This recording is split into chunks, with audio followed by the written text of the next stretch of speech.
Yo. Hey, welcome to the new meta, episode 73. Oh my gosh. These just fly by, dude. It's crazy. They do. It's actually Week by crazy. week. Especially when we have these good, juicy weeks. It's like, oh no. You get so excited, man. I'm like, ooh. I was anxious for today's podcast. I'm like pacing around the house. I'm like, oh, you got like 10 minutes? Is it time? Is it time? Yeah, man. So much juice. So much juice. Seriously. Well, let's just get into it. Okay. Let's just get straight into it. Yeah, no time to waste, man. Yeah, I know. Let's jump into our poll from last week. Cool. I didn't want to know like how you've been anyways. Like fucking jerk. Yeah, I've been great. I've been awesome. Okay. So we said of the 3 classes that have changes coming in 2.6.7, which are you most hyped for? Barbarian, Monk, or Crusader? What do you vote, and what do you think won? I would vote Barbarian. I think Monk won. Really? People love Monk, man. Over Barb, you think? I don't know. We'll see. I'm going to say Barb won, and I'm going to vote Barb. Yeah. Oh, hacks. Nobody loves Monk, you guys. Oh, I wonder, I would have liked to seen this before people got to play it, to be honest. Yeah. Because I bet that would have totally changed the results, because now everyone's like, oh, yeah, Whirlwind. Let's go, baby. Whirlwind's so good. Yeah. Yeah. But yeah, so 60% of the votes for a Barbarian, 21% of the votes for Crusader, and 19% is for Monk. So you're just actually completely wrong. It's just you're following. Oh, yeah. Dozens. Yeah. If Necro had been on there, it'd been like 100%, right? Yeah. 100%. It's funny because I posted like a Barb guide. And like some comments on it, like, you don't know anything about Barb. Like, you're a fucking Necro player. I'm like, I literally main Barb from vanilla until like fucking Necro. It's like, yeah, it's just funny. How dare you? Yeah. But yeah, not surprising. I think Barb's just like actually insane, and we'll get into that in a minute. Right. And then the new poll, which we'll spam in chat real quick, is how do you feel about the new Monk and Crusader set in Diablo 3? Option 1, super pog. Option 2, meh. Option 3, super underwhelming. And option 4, straight garbage. So you guys can vote. We'll talk about that next week. The final podcast before Blizzcon. Before Blizzcon? Interesting. Yeah. Interesting. I think I kind of know where this one's going, but... You think that the community is always going to vote the most toxic one, like no matter what the question is? I didn't say which way I think it was going. All right. I just said we don't talk about it. We don't talk about it until it happens. Well, but yeah. So let's we don't talk about it, but let's talk about it. Let's talk about the PTR. Yeah. So, I mean, where do we begin? Really? Like, there's a lot going on with the PTR. I think. Mm-hmm. It threw everyone for a loop. I think that, I don't know. I didn't go into the PTR being like, oh, God, I can't wait to try Barb. You know what I mean? I went into it being like, God, I can't wait to try out the new sets. And I think it very quickly changed for most players. Yeah, I was definitely intrigued by the sets the most. They had the most, mystery about them. Whirlwind's kind of always been one of those builds that I'm a lover of Whirlwind. And so I was excited about it. I was definitely like, I wanted to check out the sets first and get a quick glimpse at them. But like you said, once I saw them, I'm like, okay, let's go check out Barb. Sure. So when I jumped in PTR, I instantly went straight to Barb. I skipped the sets because I had already seen them a little bit. Oh, okay. So you haven't even played the new sets?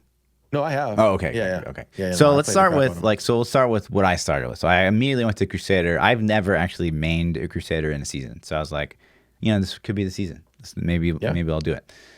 And Fist of Heavens was obviously the most pog choice for me. So I was excited. We talked about last week, just looking at the set, it was like, that's really pretty dull. I'm glad that they chose Fist of Heavens, but I think we're all kind of like there's just not a lot going on.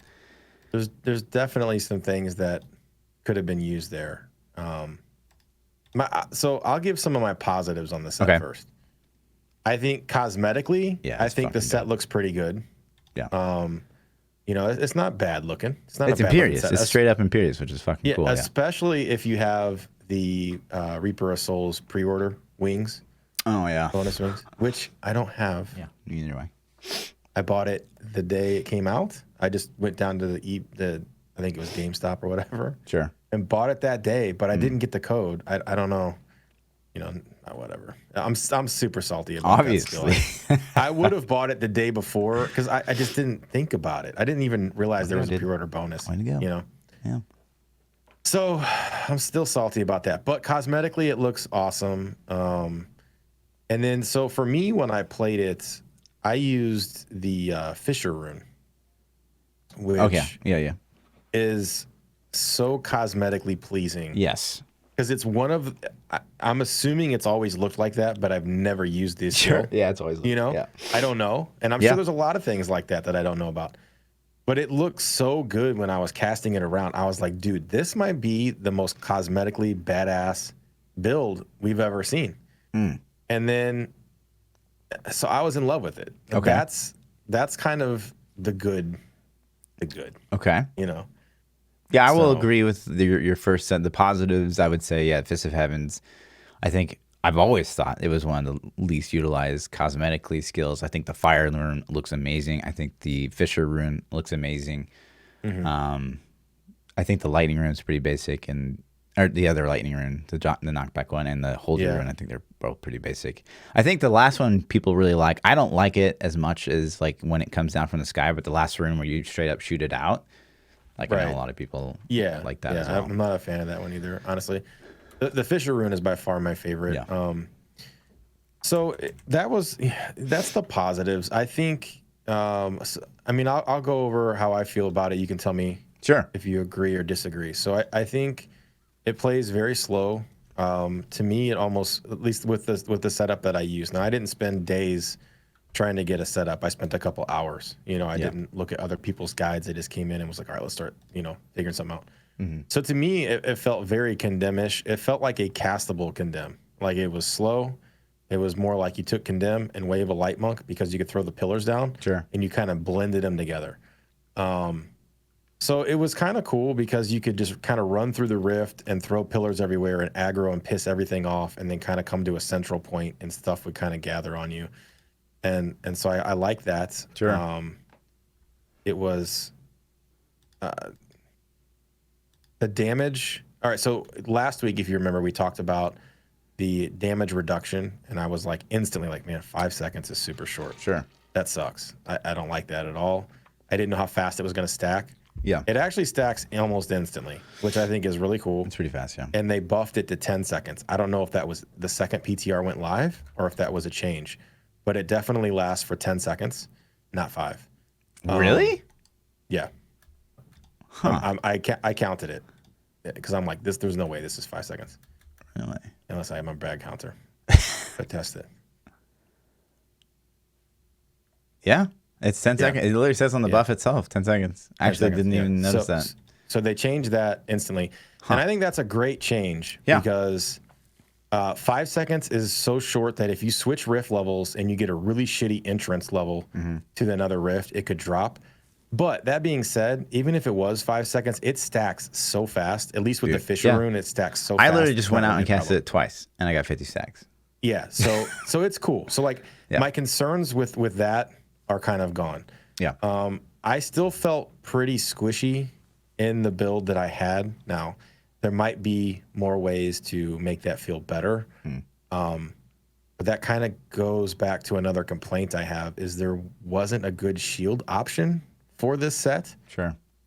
And unless I'm overlooking something, but when I'm just sitting, I'm like, man, I don't even know what to throw on this thing. It's literally there's Lidless Wall or Akarat's Awakening. That's it. Like that's really the only options you have. So, but I felt a little squishy. I don't know if that could be fixed with a build, to where that would feel not as bad. But, and then the internal cooldown felt like garbage. Yeah. So if you guys don't know what we're talking about, they added so they didn't add. I'm sure it was like always there, but there's a 3-second internal cooldown on a 2-piece Fist of Heavens, which says charge bolts from Fist of Heavens has a chance to cast another Fist of Heavens. which is super important for dealing AoE damage. But they added a 3-second internal cooldown to it, I'm sure to reduce server lag. You think that's what it's for? Yes, 1,000%. I mean, oh man, I hope not. I hope not. I hope it was a damage control. Yeah. I have 2 huge problems with that. One is obviously it feels bad, but 2, like they don't tell that to the player. So like how would a brand new player come into the game and be like, well, I don't see this thing going off all the time. Like it must be just broken. Yeah. Right? Because there's nothing there. I actually was counting it. So I went and tested that too. I cast one and I counted to see, oh, there's my extra one. Sure. You know what I mean? And then I couldn't get another one for 3 seconds, and then I get it. But it's such a crappy mechanic, such a crappy cooldown, you don't even realize it's working. Sure. You know what I mean? Yeah. Because it's so long between, and by the time, so you cast one and you initially get your 3, and you're like, all right, cool. And then you'll cast, like, you can cast like 4 more in between the cooldown. And then it's like, so when that second one goes off, you don't even realize because there's so much shit on the screen by that point. Sure. So it kills the fantasy for me. It's like, oh, this is going to be badass, man. I'm going to have these fists of heaven everywhere, right? And it's, no, you don't. It's, unless you're casting them. So, which kind of ties in to another problem. The damage was not there. Sure. Like it needs more damage. I think if they could lower that, if it's not a server lag issue, if they could lower that internal cooldown to provide more damage, I would start there first. Sure. To just, you know, I think that would make people happy, and then work on buffing the damage to put it where you want. Not, well, let's just buff the damage by 1 billion to make it where we want. Like, if you can remove that cooldown, do that, because that gives the player more fantasy, more like, this is badass. Right. So. Yeah, I mean, I agree. I would approach it from more perspective. Like, I think it's just bad design to have like hidden, you know, like rules to like a set. I hate that. Obviously, you could put it in the text. You could just say 100%. Once every 3 seconds, cast an additional. Yeah, exactly. Boom. Absolutely. Yeah. And they should definitely do that.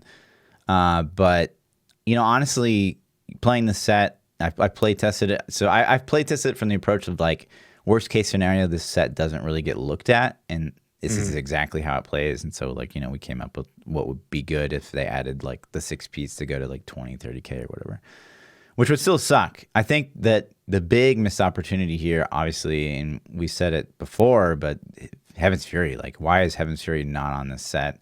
Heaven's Fury has a bracer, a weapon, and a shield, and it would like literally work perfectly here if they just added like some Heaven's Fury damage to the set, and then maybe removed the 2-piece internal cooldown. Like, now we're talking, and maybe buff the 6-piece accordingly. But I think that most people agree, and I was actually super surprised. Like, most streamers seem to agree that Heaven's Fury should be on the set. Like, get on the forums. Like, the #1 suggestion is like, please put Heaven's Fury on this. And so I was actually surprised to see like everyone kind of unified on that. Like, usually people's ideals are like kind of all over the place. But and I agree. I think that's a great deal.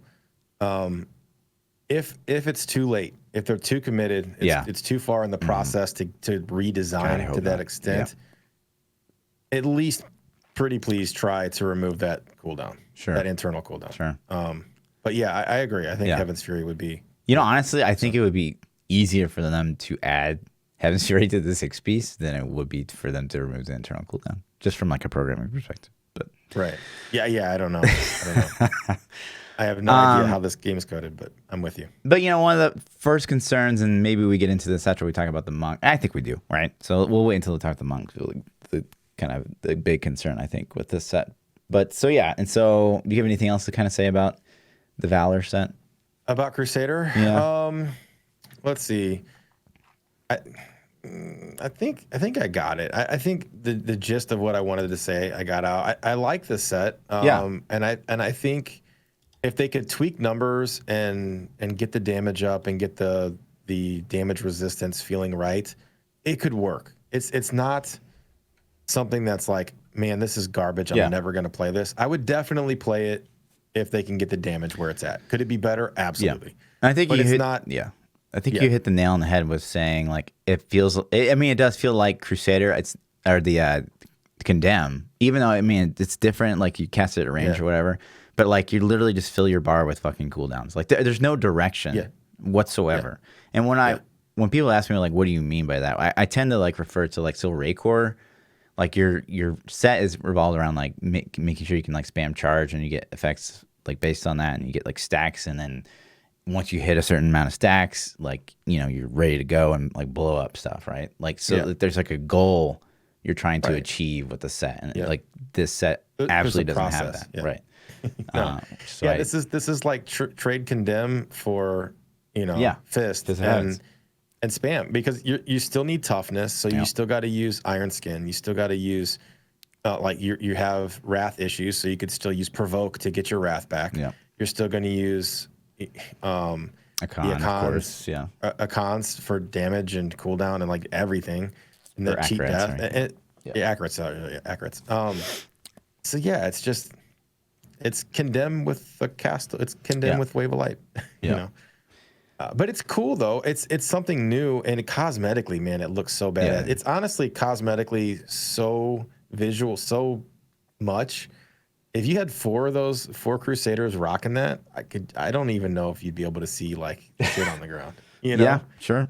It's cool, man. I like it. So I hope at minimum before it goes live, they can just dial in the damage reduction and the damage output. Yeah. One quick word I'll say about, so the transmog is cool.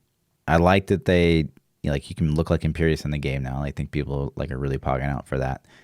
But you can't dye the armor like very well. I don't know if you noticed that. Like if you try to change it to red or something like that, it just turns into like a red gold instead of is like it just straight me, fucking did red. It look really low res to you too? Yeah, like, a little bit. Like I think the shininess makes it look like a little less like high quality. I don't know. Yeah, like I haven't been playing a lot of Diablo lately. Yeah, I've been, you know, on WoW Classic crack and all this other stuff and Destiny, but when I came back, I'm like, man, this looks super low res. Maybe I'm tripping and it's always kind of looked like this, but to me, that one really stood out. Yeah. It was like, this is low res textures. So maybe they can, I don't know if they can clean that up or not, but that's kind of weird why it would be so low. I mean, if they pumped it out fast, like they could have skipped out on some textures just to like save some time. Yes. I don't know. Kind of weird. Yeah. So on to the monk set. So, aesthetically, it's bloodshed wearing a hood, which is pretty cool. Yeah, I agree. But yeah, I mean, I've heard mixed feelings on this. I've heard like from some people like, wow, it looks cool. I don't like the blue balls around the neck. But you other don't like than blue that, balls? I mean, yeah, I don't think any man does. But aside from being a teenager with the joke, I think that aesthetically the blue balls look just awful. So I don't know. Yeah. I know that's very monkey. Like they have like the giant like pearl whatever beads they wear on their neck, but I don't like it. I think a lot of other players don't like it. But I've heard mixed things. What do you think about the transmog? So I think that the hood looks cool, and I typically like white transmogs. I like the white robes and things. I usually like Assassin's Creed style. Sure. I think it looks Assassin's Creedish, and I like that style a lot. But I have to agree with you. It's the necklace color choice is just the necklace in general. I'm not a fan of. Sure. But it's okay. I don't hate it. It's not my favorite. I don't hate it. You know. So it's middle of the road. Yeah. So. I don't like, so you can't change like the color of the actual hood itself. Like it always stays white. You can only change the trim. Yeah, you can only change the trim. Yeah. It's kind of, which is, you know, whatever. If that's what they want. It does look decent with the Overwatch wings. It does. Too. So, agreed. I think most monks. If you guys are watching the video version, Fluff has the Overwatch wings equipped, which I think you can actually still get. If you don't have them. Clue. Huh? No idea if you can or not. I'm pretty sure you can. But yeah, the monk set itself, what'd you think? All right, so I'm going to tell you what I thought they were trying to do. Okay. And let me tell me if you agree with what I feel. Lay it on. Okay. So when I logged in and I started looking at this set, my initial thing was like, okay, I think I see what they were trying to do, and they missed really bad. I feel like they wanted Sweeping Wind to deal the damage. They wanted you to take Tempest Rush and be able to hold Tempest Rush down, run around and just run through enemies or go in circles and group up enemies and kill them with your Sweeping Wind. That's kind of the direction I felt the set was gonna go. But I had some huge, like, it just doesn't work, man. Like, Tempest Rush, for one, has no resource cost reduction built into the set or on an item that I could find. Unless I'm missing something. I went through and I was like, there's got to be something, right? The rune, there's a rune, but yeah. There's a rune, right. Yeah. Okay, so I'll get to that too. Sure. So it was impossible, really, I wouldn't say impossible. It was hard for me within a couple hours of, re-rolling things and blowing maps to make infinite Tempest Rush spam.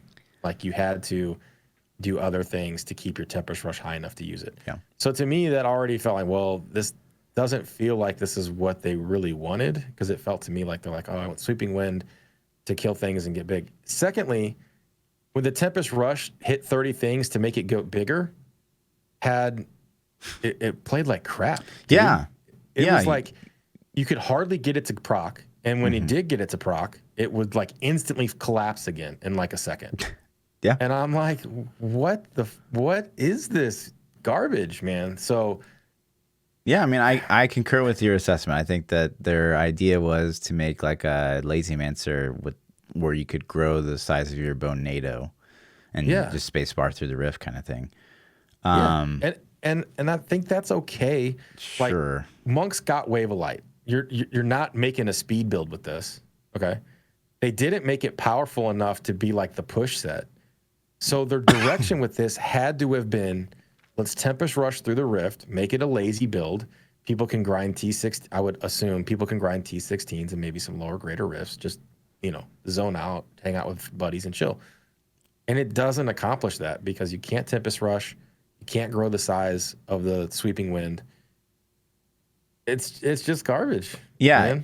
Man. I think reading this 6-piece, we both probably thought like, wow, like you're probably going to be able to significantly increase the size of your Sweeping Wind. I kind of expected like, wow, Sweeping Wind's like going to be like almost the size of your screen, maybe like a good circle, but like it's super tiny. And when you finally like gain the stacks, which is just the mechanic itself is super weird. It just lasts like basically no time at all, and the size is like it's almost not even noticeable how much it increases. Yeah, like you like, oh, it's bigger. Oh, it's gone.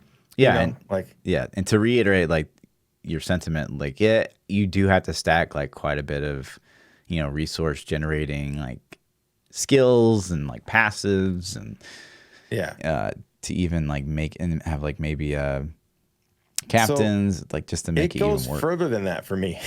Like, okay. It has no damage reduction on it at all. Yeah. And I'm like, okay. So when I read that in the PTR, I'm thinking, all right, not a big deal.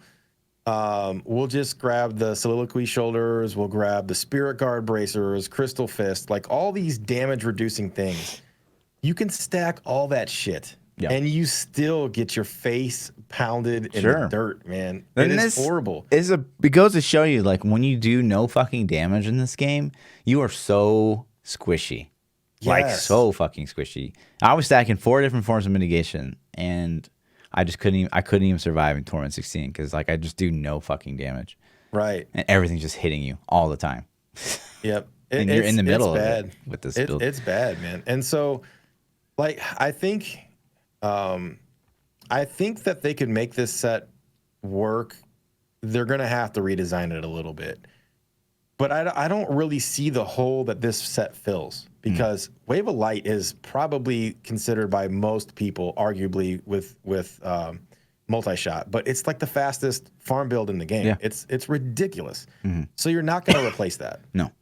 It's definitely not going to be a push build in its current form. I mean, they'd have to do so much shit to it that it wouldn't be what it is now. Right. So I don't see the hole you're trying to fill with this. I really don't. Sure. It's got to be a lazy build. And if you're going to make it a lazy build, that's fine. You got to put damage reduction on it somehow. You need to either put Tempest Rush resource cost reduction in the set, or put it on an item. And there's already items in the game that are set up for it. Like I think it's called Balance. There's a 2-hand weapon called Balance for Monk that already has Tempest Rush damage and some other shit. For sure. Throw resource cost reduction on that. Make it 100% resource cost free, or 50% or something stupid. You know what I mean? But you have to throw sweeping or Tempest Rush damage on the set too, and it doesn't even have that. Well, if you want Sweeping Wind to kill shit, that's fine. Like, let Tempest Rush, like, because you could get the room for Tempest Rush that knocks enemies back, then you could pair it with Strong Arms. Your Sweeping Wind can kill stuff, but in my opinion, I think it would be cool if Tempest Rush did do damage, but let's just say it doesn't. Yeah. Okay, so Sweeping Wind's going to do all your damage. That's fine. Tempest Rush allows you to move through the mobs unhindered. Mm-hmm. It can knock them back to proc Strong Arms. You could also have it do your mitigation. Like when you're channeling Tempest Rush, you take 50% less damage, like Whirlwind. I mean, there's so many different ways you can make Tempest Rush work in this, but not have to do the damage. Yeah. And they missed all of that shit. So absolutely. I don't know how they fixed this before. Yeah. So without another PTR, at least, just to without total redesign. Right. You know? So I think, again, going the worst case scenario here, and historically kind of what Blizzard does, I could see them adding, so they would legitimately have to add probably 150,000% to the 6-piece to make this even a thing. Yeah. And that still don't have would just it would just open the door to there's just so much trolling. It would be, I would hate for them to do that because it would just look bad on their part. Yeah. But seeing the Crusader set first and then going to this set. Yeah. That's what I did too. What the heck? How does this get through to PTR? It's almost like you had two different guys working on it. You're like, okay, John, okay, Steve. John, you get a new Crusader set. Steve, you get a Monk set. But it's like, what the? So I don't even like to talk like this, but where was the internal testing in this set? How did this pass internal testing to hit the PTR? It doesn't, this, in my opinion, should not have hit PTR. They should have just thrown the Crusader set out there. The Crusader set is almost like, okay, you could tweak numbers and it's usable. Yeah. This set is not usable. This, it doesn't fill any hole that any other Monk set can't do better.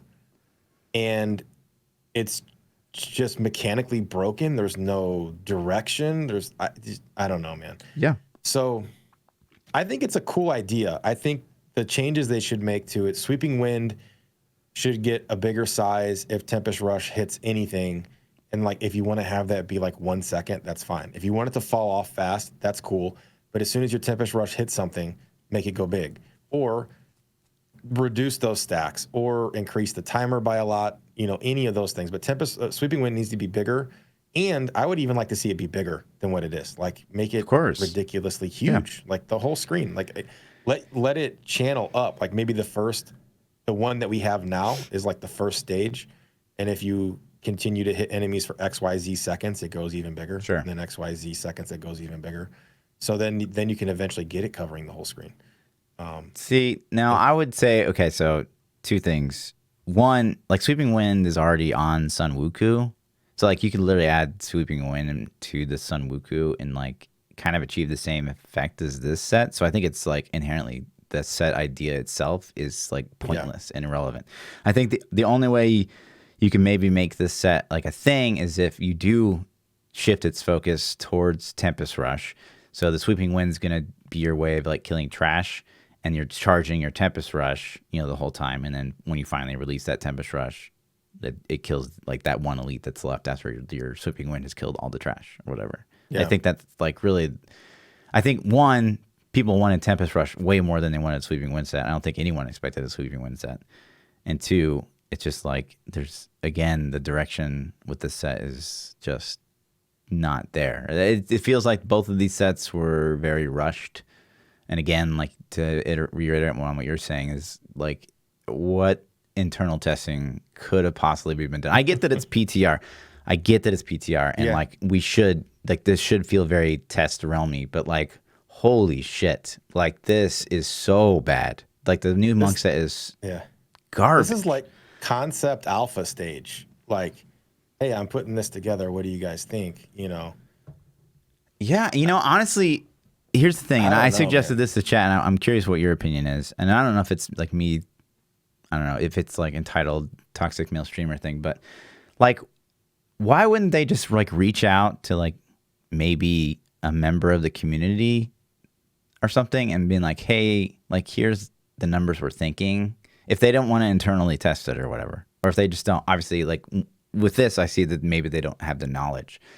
Well, they could do private builds too. They can invite sure, people absolutely. To That's play what I'm saying. So, like, say they invited, like, say us, like streamers, or people on Reddit, whatever, or people high on the leaderboards, anything, to do it first, and then we can get this type of fix out of the way first, so that when people test it, they're actually testing the build and not just like getting hit in the face with wow, like Blizzard has no idea what they're doing at Diablo 3. Yeah, it's just such bad agree. PR. So it's cool. So to step back a little bit, because I think that it's cool to get something new for Monk. Absolutely, I did absolutely enjoy trying to build it and trying to make it work and running through the rift with my sweeping wind. Of course, I think that was fun. We don't get to do that a lot, right? It was fun. I just wish that we had this doesn't feel tangible. I don't feel like this is ever going to be a thing. And if they can't release this live. Like this won't hit. It can't hit. Like Crusader, they could be like, oh, we're going to tweak Crusader, but Monk's gone for season, 19, So we'll see. We'll see what we end up getting. At the very least, if this is their first pass at this set, at the very least, we need a second round of changes on PTR, because God knows they're not going to get it right the second time if this is their first pass at it. And then even further, extend PTR by a week, and then we'd have a third pass at it. I think that's the best play if I were them. But, what do I know? This PTR definitely needs to hit a couple more times with these sets. These sets definitely need more passes, more feedback. And it's cool. Like my thoughts on this, like I'm going to construct some better notes and put write-ups on the forums, and I encourage everybody else that played these to do the same, because this is the feedback they need from PTR. Sure. They need to hear ideas to fix things, like why things are bad, why they don't work, why we don't like it. Instead of just like, it's garbage, lol. And, it's not just me and Fluff. Like all you guys that listen to this shit, like get on the forums and leave constructive feedback. Don't just be like, new Monk set sucks ass, LOL. Sure. Like that doesn't help anybody. Right. You know what I mean? So, but yeah, I was disappointed with it. I didn't spend a lot of time playing this set. It didn't take very long to realize that this is not going to work. And I'm not going to sit here and try to make it work for hours and hours and hours. Yeah. And a funny side story. I had played it and like I was almost kind of raging at how bad it was. And so now in my chat, I was like, okay, guys, because I knew Quinn was going to try it out. I was like, don't tell Quinn how bad the new set is. Like, so when he gets on, like, we get to see like Quinn rage about something. But it's been so long since Quinn has even like played Diablo. He really didn't even he didn't even know how bad it was. Because like the last time he played Diablo, like it was Torment 13 was still the thing, and like 110 plus was like a really high push, and like so he didn't even know for like the full day like how terrible it was. I kept like waiting for like the rage to happen, and then it just never did. I was like, God damn it. But Quinn like couldn't fight. He ended up kill streak farming and like pushing with it that way, which is obviously not. And that's the other thing is, right? It's like, so everyone's like, oh my God, nerf Barb. It's doing on season right now. It's like 135. And oh my God, like maybe the new Monk set isn't that bad because like someone did like a 105 with it. But these people are literally just, because kill streaks are so fucking good. Yeah. You can just 15 kill farm, spawn the tornadoes, and they like kill the elite. And then you just move on to the next pack. Like that's literally what people are doing. Where's Chantoto's at? Is anybody playing it in PTR? Yeah. But it's bugged, I guess. Yeah, 122. How's it bugged? I didn't know. So I guess the way that they nerfed the attack speed on Chantoto, they inadvertently like bugged something out. Like the way it's scaling is wrong. I mean, an SVR could tell you more about that, but because he's all about that wizard life. But yeah, I guess it's not properly like just nerfed. It's like it got nerfed plus they broke something. So it's like it's more nerfed than it should be. Apparently. Sorry guys, we can't actually change it. We got to go back to the season 18 Chantotos. Yeah, I mean, if they go forward, with Barb and they don't like examine it and maybe like slightly pull it back, and Barb goes into the next season like being able to do 130, and then Wizard can only do like 125 or something like that, then I'm like, what's the point? Like, why'd you even bother nerfing Veer? Yeah. And the other thing is like, why didn't they nerf Star Pact? Like, what? I mean, Veer at least is a solid play style, Right. Like it's a polished thing, whereas Star Pact is just not. It's a lot more clunky and depends on macro. I know you can do without a macro, chat, before you like say, oh, Lex can do without a macro. I get it, but like expecting your normal player to be able to play Star Pact Wizard is just, it's too much, right? Like, right. And any player could get on, play Veer, and like figure it out after a while. Whereas Star Pact's like, it's this whole other beast. I think it's just too much for your standard player. And so I'm really surprised. One is they nerfed, the Thorns, the Bone Ringer, which is great. Thank you, Blizzard. But like Thorns wasn't why people are clearing 150s. It's the Star Pact fucking Wizard that's insane. It's not. Obviously, the Thorns Necro helped a lot.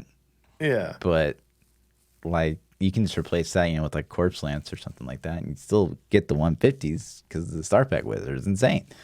Balance has been shot out the window for a long time, man. That ship has sailed. So I'm okay with things being buffed and being fun for a season. And if they tone things down, I'm okay with that too, as long as it's switching up the thing. Yeah. You know what I mean? Yeah. If they're switching up what we want to play every season, or what's the most powerful, what's the meta, like that's cool. I'm okay. Right. I'm down.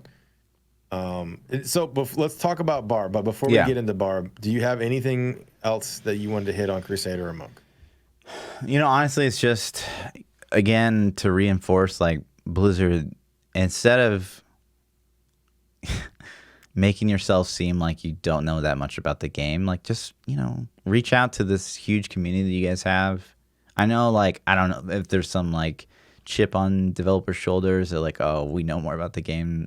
Obviously you guys know more about the game than we do, 100%, because you write the code for it. But like, we just know the game and how it plays, and the fact that like Monk made it through as it is, it's just, it's alarming to me. I think two, it proves what I always say to you, is how nothing in this game is by intelligent design. Not to be toxic, but like, yikes.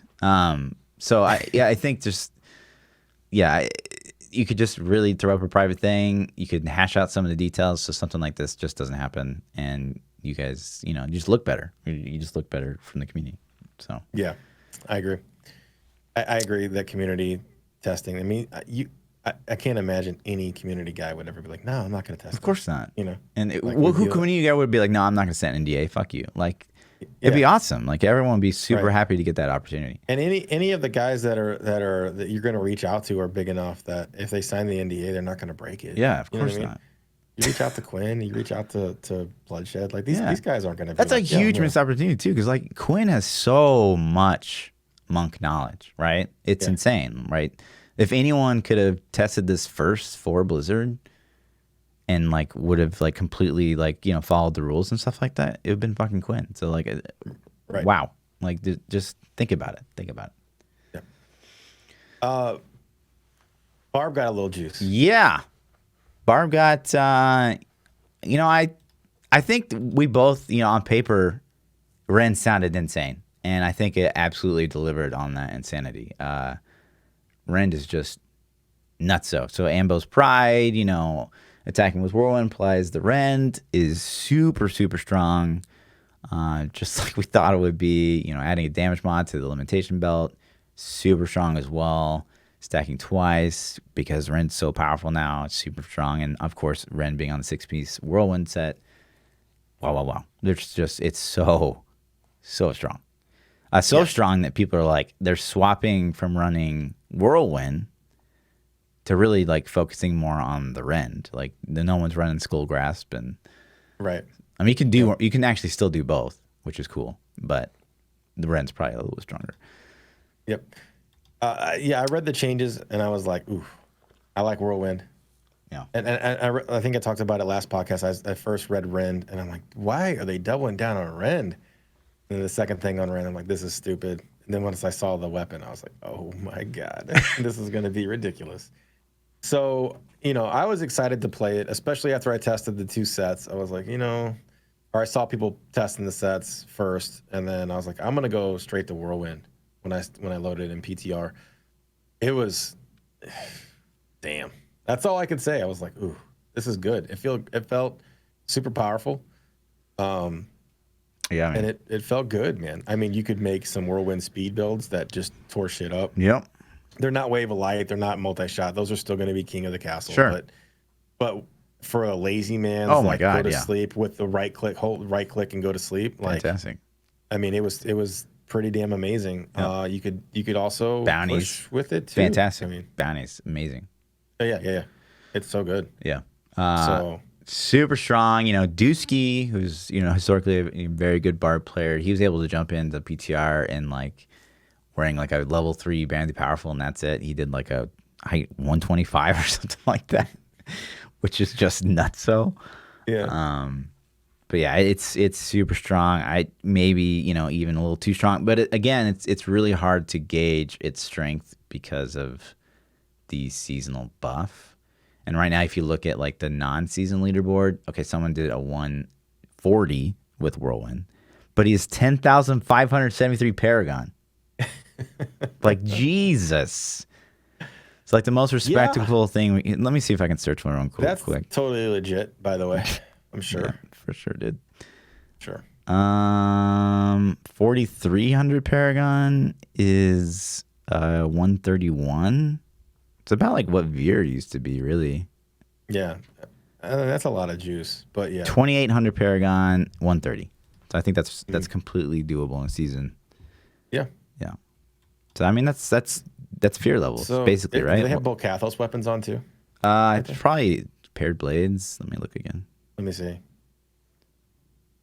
I was just quick glancing. I didn't get to see really close. Here we go. But no, you're right. Bolcathos. Yeah, Bolcathos weapons too. So that's interesting. So that may not even. You could have gone further, right? Yeah. Yeah, because what I'm thinking is Slender or Little Rogue would end up doing more damage too. So, yeah, I mean it's going to be strong, man. It's going to be super strong. And people were also talking about, with the Hoda changes and the Seismic Slam changes,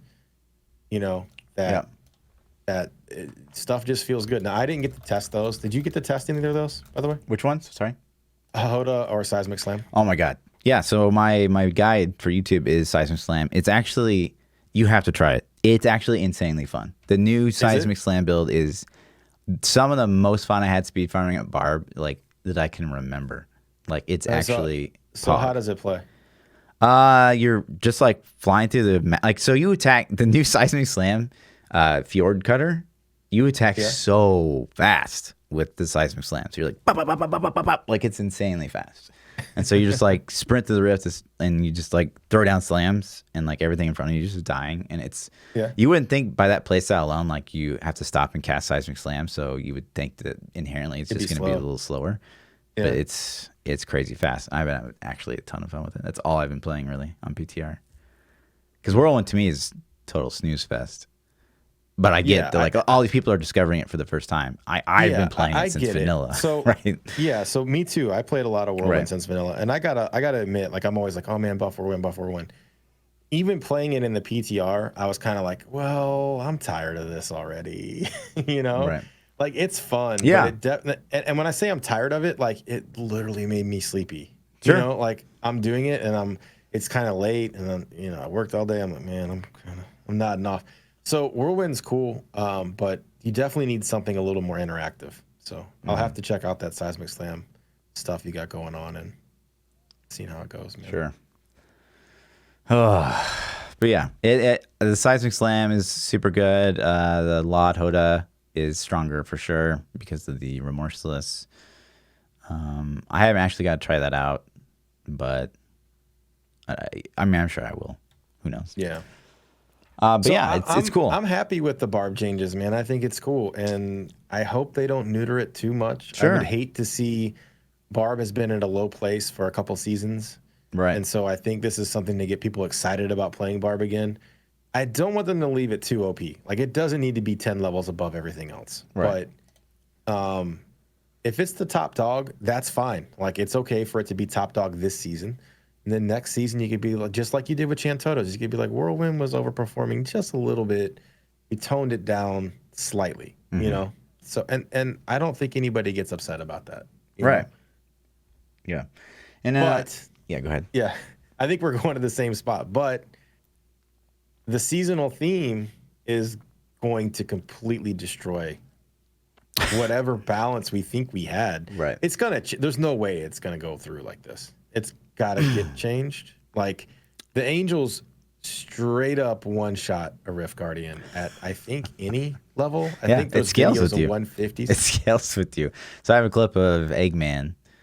They're doing a 150, and they're managing their stacks basically to try to get that 500 kill streak. And that's literally, I'm not even kidding when I say this. The strategy for next season, if this goes forward as is 3 supports, 1 star packed, and the Angels will be RGK after 140. Yeah. 100%. Yeah. And so they get their 1 stacks to 150. They spawn the RG, and you guys will see. And if you guys aren't watching, listen in. But it literally just gets fucking one shot. It's insane. They are so strong. And I mean, it's fun to spawn them, and it's like bloop, like they just delete everything.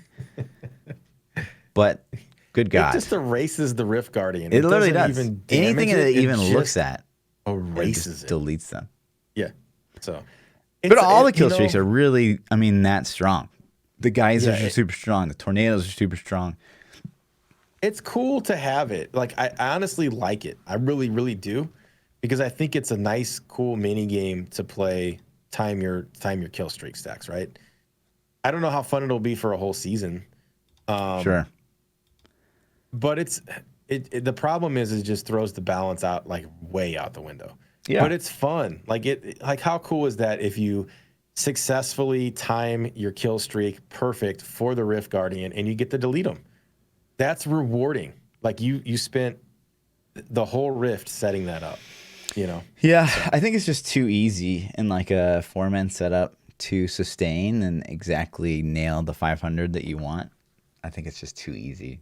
And obviously it's just fucking crazy strong. But I get it, right? And that's what I said verbatim last week was, hey, you know, I think that we're focusing more on fun, which is fine. Mm-hmm.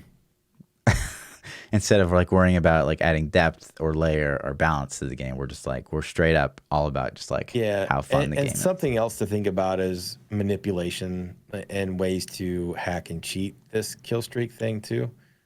Yeah, true. There's a way you can like leave the GR and open cow or something like that. Yeah, or go to other levels and do things. So, you know, I would just hope to see before it goes live, some kind of prevention methods to make that streak stick to the GR and not count outside. I don't even know if that's possible at this point, but so I would hate to have it be like, oh, let's do a 150. Okay, who's got a cow level? Sure. You know what I mean? Yeah. So. And yeah, I don't know. Maybe like that makes cow levels awesome. I don't know. I think even if you nerfed it, right? Even if you say like scale their damage way back by like, 80% or something like that, it'd still be pretty crazy. Like you would still probably spawn them on RG, and they'd still probably be your RGK. I don't know. I don't know what the solution is. I don't. I would hate to see this season become like you're literally just farming your 15 kill streak and then moving on to the next elite pack, and like just doing that over and over. Like I would. Yeah. That would just. So it's a cool thing. I don't know how it's going to play out yet. But they're taking risks, I guess. They're more risks. They're taking bigger steps. For sure. I think that they have limited coders that can put new things in the game, and it feels like they're really trying to use the pre-established resources that are in the game to do things with the seasons. And every season they're going a little bit further with that. So it was like, well, double goblins, double bounties, whatever. That was already built in the code base. They just flipped a switch. And then it was like Oculus circles for season 18. It's like, well, we can manipulate these a little bit, kind of assets that are already in the game. Season 19, they're like, man, we can't code a bunch of new shit, but we got all these things in the game. Let's just use those. And so it really feels like they're trying with what they have to work with. Sure. So and honestly, I give them credit for that. I kind of expected it to be like total meme, like the kill streaks, and I thought it would be really stupid. I do think that they are fun, and I think that they definitely hit the nail on the head with like it's fun, and props for that. I think that a lot of players are really going to enjoy it, even if it does go through as is. The people that play meta, it'll be kind of a joke, but like, again, that's just a small fraction of the audience. So, yeah, I think I was surprised by how cool some of them looked. I didn't really expect them to, some of them look exactly like you would expect. Like Skycutter, we nailed that on the head by predicting that they'd just be, the angels from the Skycutter, which it completely is. They still look really cool, and you never see that because no one's ever going to use Skycutter. Right. But what did you think about the 1K? Honestly, if you don't know what the 1K is, and you don't want to know what the 1K is, spoiler time. Come back in like 30 seconds. Sure. What did you think? Yeah, let me pull up like a YouTube video real quick. But so basically, what happens is it's a fire chains pentagram. Now, it actually. The animation of how it happens, you hear that and you're like, fire chains pentagram, like, that's lame. Like, it's a stationary thing. And that is kind of lame, that stationary thing. But it looked like the animation of it summoning is actually pretty cool looking. Yep. I agree. It does look pretty cool. It would be I didn't really get to see the power of it. Yeah. You know what I mean? Sure. So it's hard to see the power, but you can see it on screen. Sure. It gets it in like a second. And it's okay. Yeah. So like it does look forms cool. Yeah. I think it's more of a just like you did it. Right. Not like a all right, here's a gold star. Yeah, this is like a reward. Sure. So that's not what I expected, honestly. Yeah. I don't know what I expected, but I expected some ridiculously utter. I was kind of even thinking that it might do something along the lines of when a Rift Guardian spawns and just everything dies. I was thinking it could be something like that. It's a screen wipe. But without killing the Rift Guardian. I thought maybe the Rift Guardian would be immune to it or something. But yeah, it's cool. So, yeah. It's cool. Yeah. And then the is it the Hellfire Diamond that shoots out the fiery circle? Yeah. I don't remember what streak. They can actually kill friendly players. Yeah, it kills your teammates, which is pretty cool. That is funny as hell. On hardcore, could you imagine having a teammate proc that and just kill you? Yeah. It's funny watching like the people that like love the meta and they're like, immediately tested it and they're like, what the fuck? Like they were trying to figure out what they were dying to until they finally figured out that it was the fire circle proc, which is just too funny. It is good though. Yeah. So I'm sure that'll get fixed. Of all the things we've seen, I'm sure that's the one thing that would get fixed. Yeah, it has to for hardcore. Yeah. It has to. 100%. Yeah, that's kind of the PTR juice of it. Yeah. That was my PTR experience. Did you anything else you wanted to hit right there? Yeah, I think obviously kill streaks probably need to be looked at. I would love the new sets to maybe be like rethought just a little bit, not like complete overhaul, but just retool, rethink a bit. We need to see another round, at least maybe another 2 rounds of PTR, so that we can accurately test the ideas that they come up with. And then, I'm just surprised that there's no Star Pack nerf. I think those are the big things that I kind of pulled out of PTR. Did they acknowledge the Star Pack nerf? Didn't they say that was coming like later date? They actually, Brandy, gosh, we talked about this on, I don't know, like 12 podcasts ago, but I think Brandy was like, yeah, we know how it plays and like we're okay with it. And that's what I was like. I remember we talked about it because it was like surprising. I remember talking about that like a long time ago. I don't know. For some reason, I thought that they were going to change that in a future date, but maybe I'm mistaken. Yeah. So, all right. BlizzCon 2019 is in 10 days, boys. Yeah. 10 days. It's time. They dropped the bomb today of all days. They didn't do it on Wednesday. Well, Can you believe? Hang on. So we got this article that came out first. Okay. Okay. All right. Before you fucking blow your load, okay? I'm trying.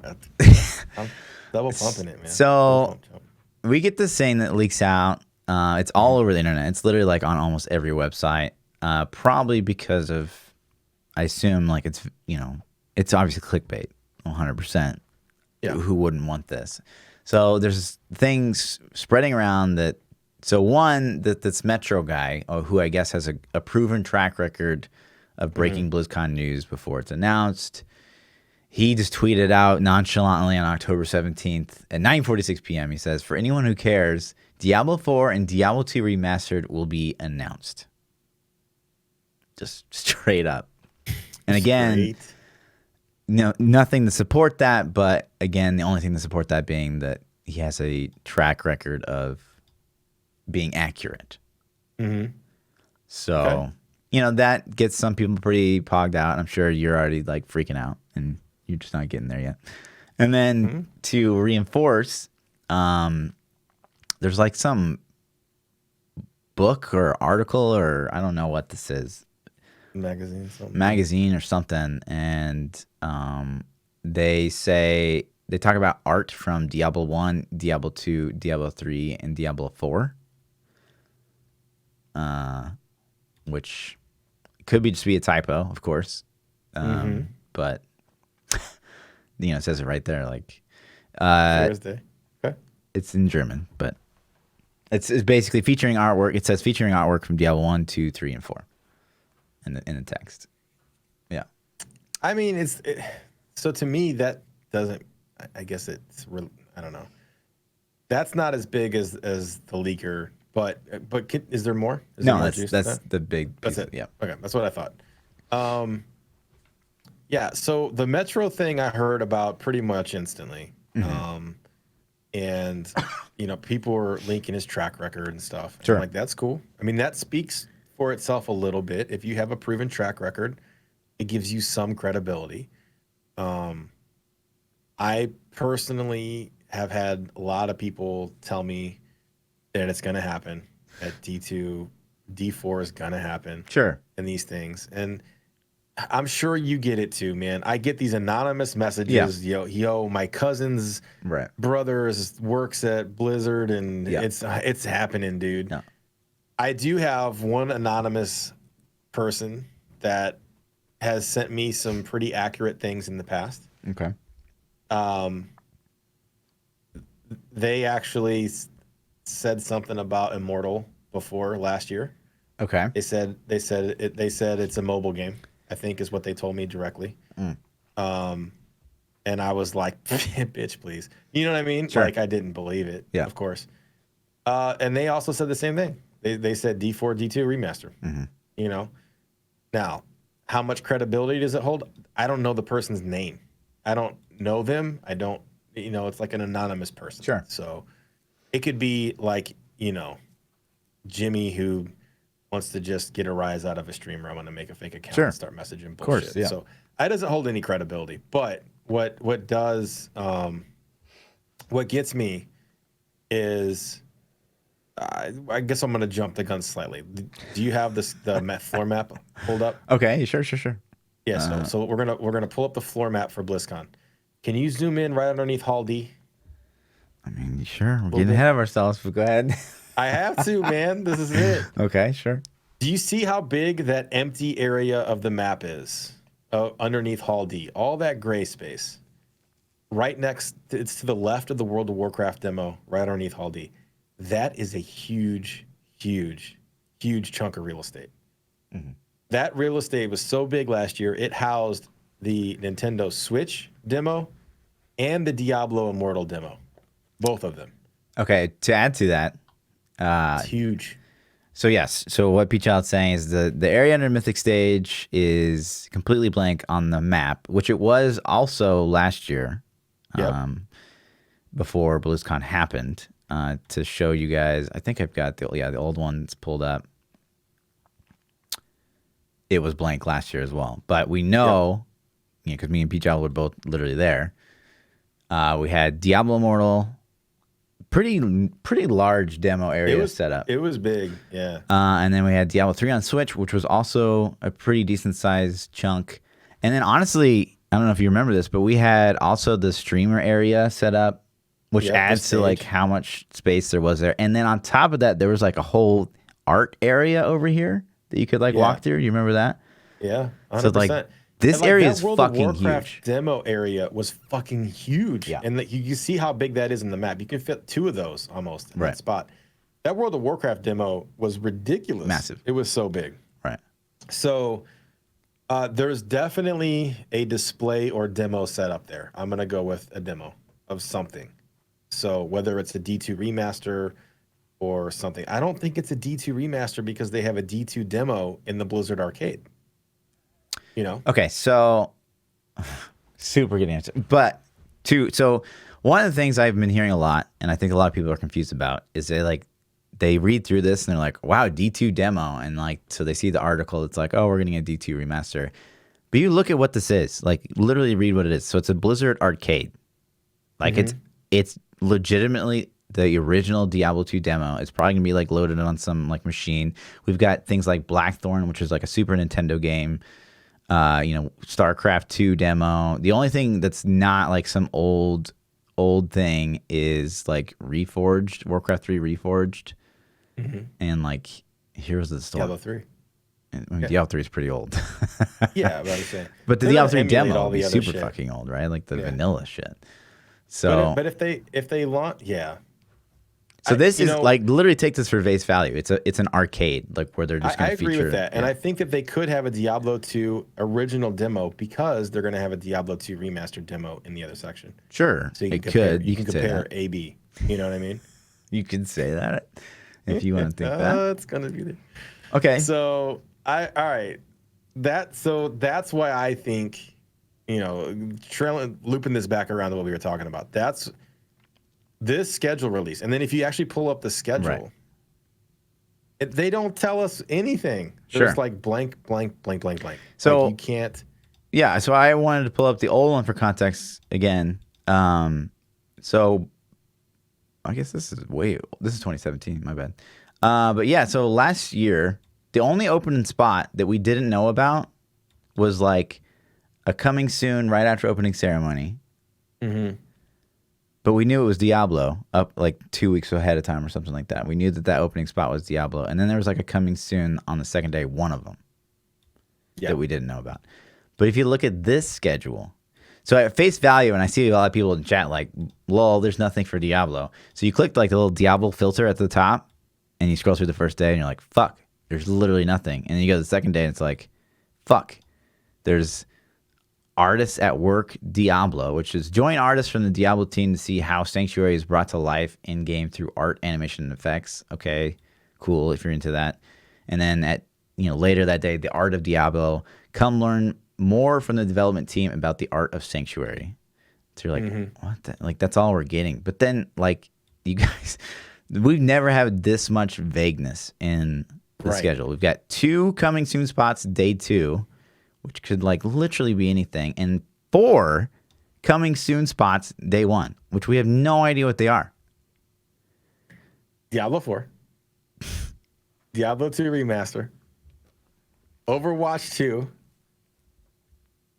and Diablo Immortal because they just don't want to put it on the schedule. Okay, well, let me ask you this before we like obviously get into what we care about. Overwatch 2, just a quick tangent.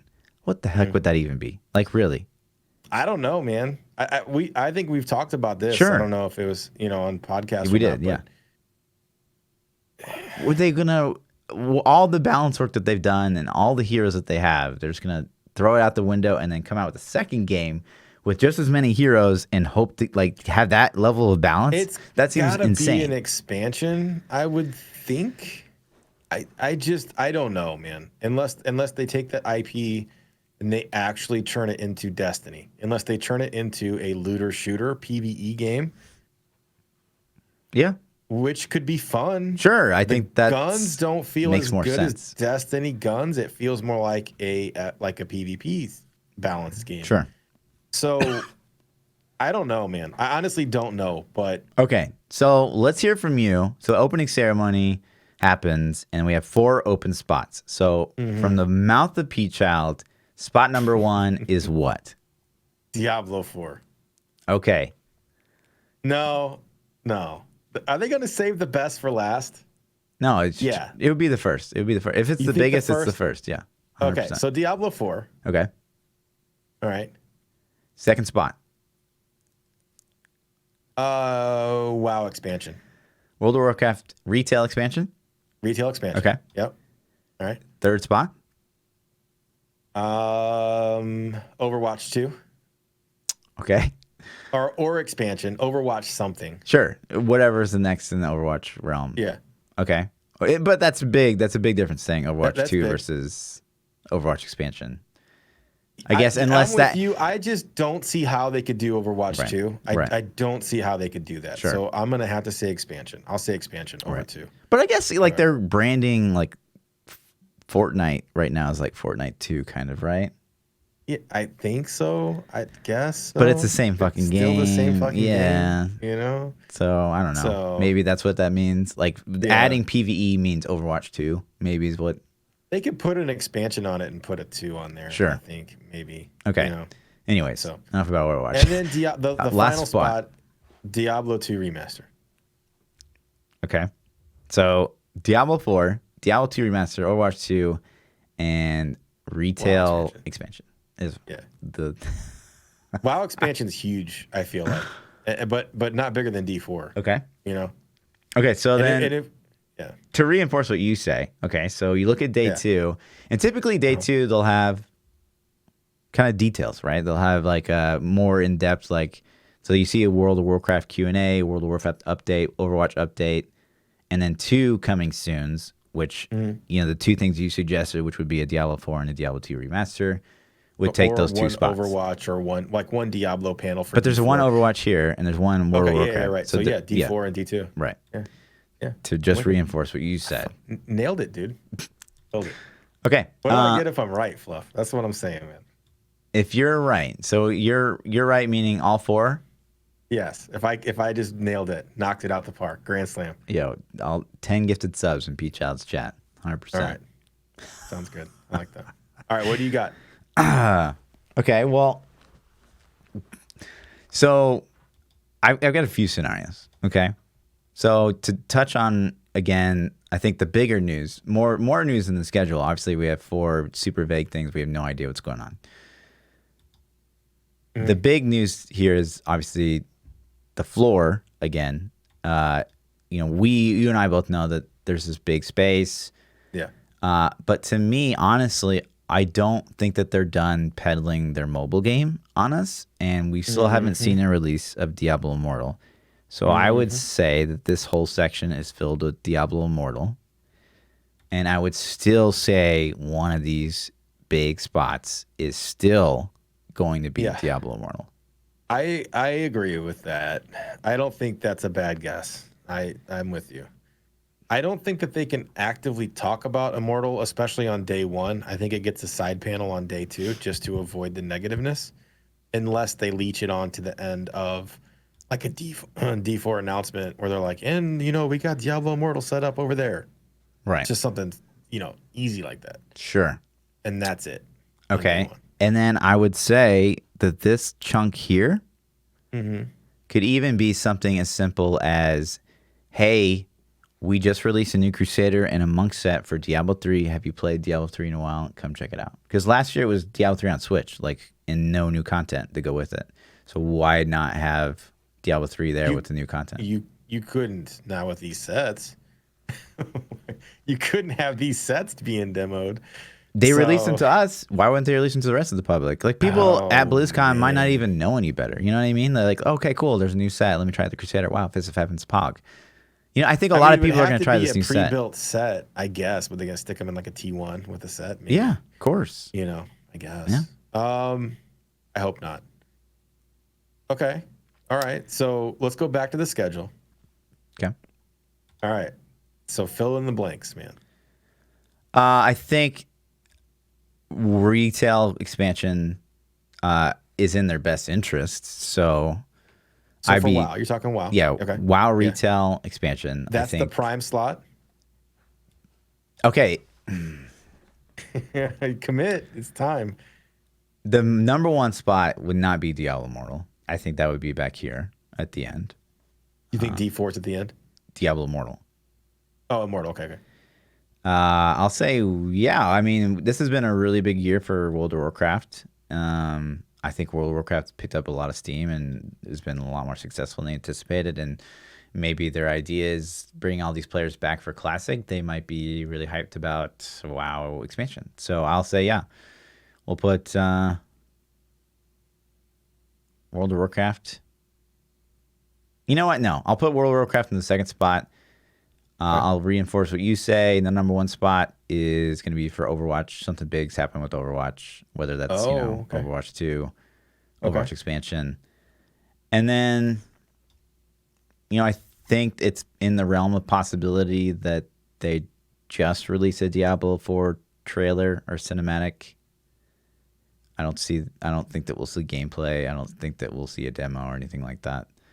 I'm with you. Yeah, I think that's. I don't think we're getting a demo. So you're saying WoW, you're saying Overwatch, WoW, D4 trailer, and then Immortal. Yep. You think they're gonna Immortal main stage, 30-minute time slot? I don't think they're done peddling Immortal. I think that they still think, just because we saw just a glimpse of it and maybe we didn't like it last year, I think that they honestly think that if they show us the final Activision product, will force them to push it 100%. Yeah. But I don't think Activision is dumb enough to put it on the main stage again in primetime. Well, they're not technically. I mean, they could talk about it briefly in the opening ceremony, and then this is the slots for talking about games on the horizon. I mean, like, this is. I think you're on point with the demo, though. I think the demo is a great way to push it without having to. It's a passive push, right? It's in your face. Come play it. Sure. It's great. And who's to say they didn't buy all that equipment, right?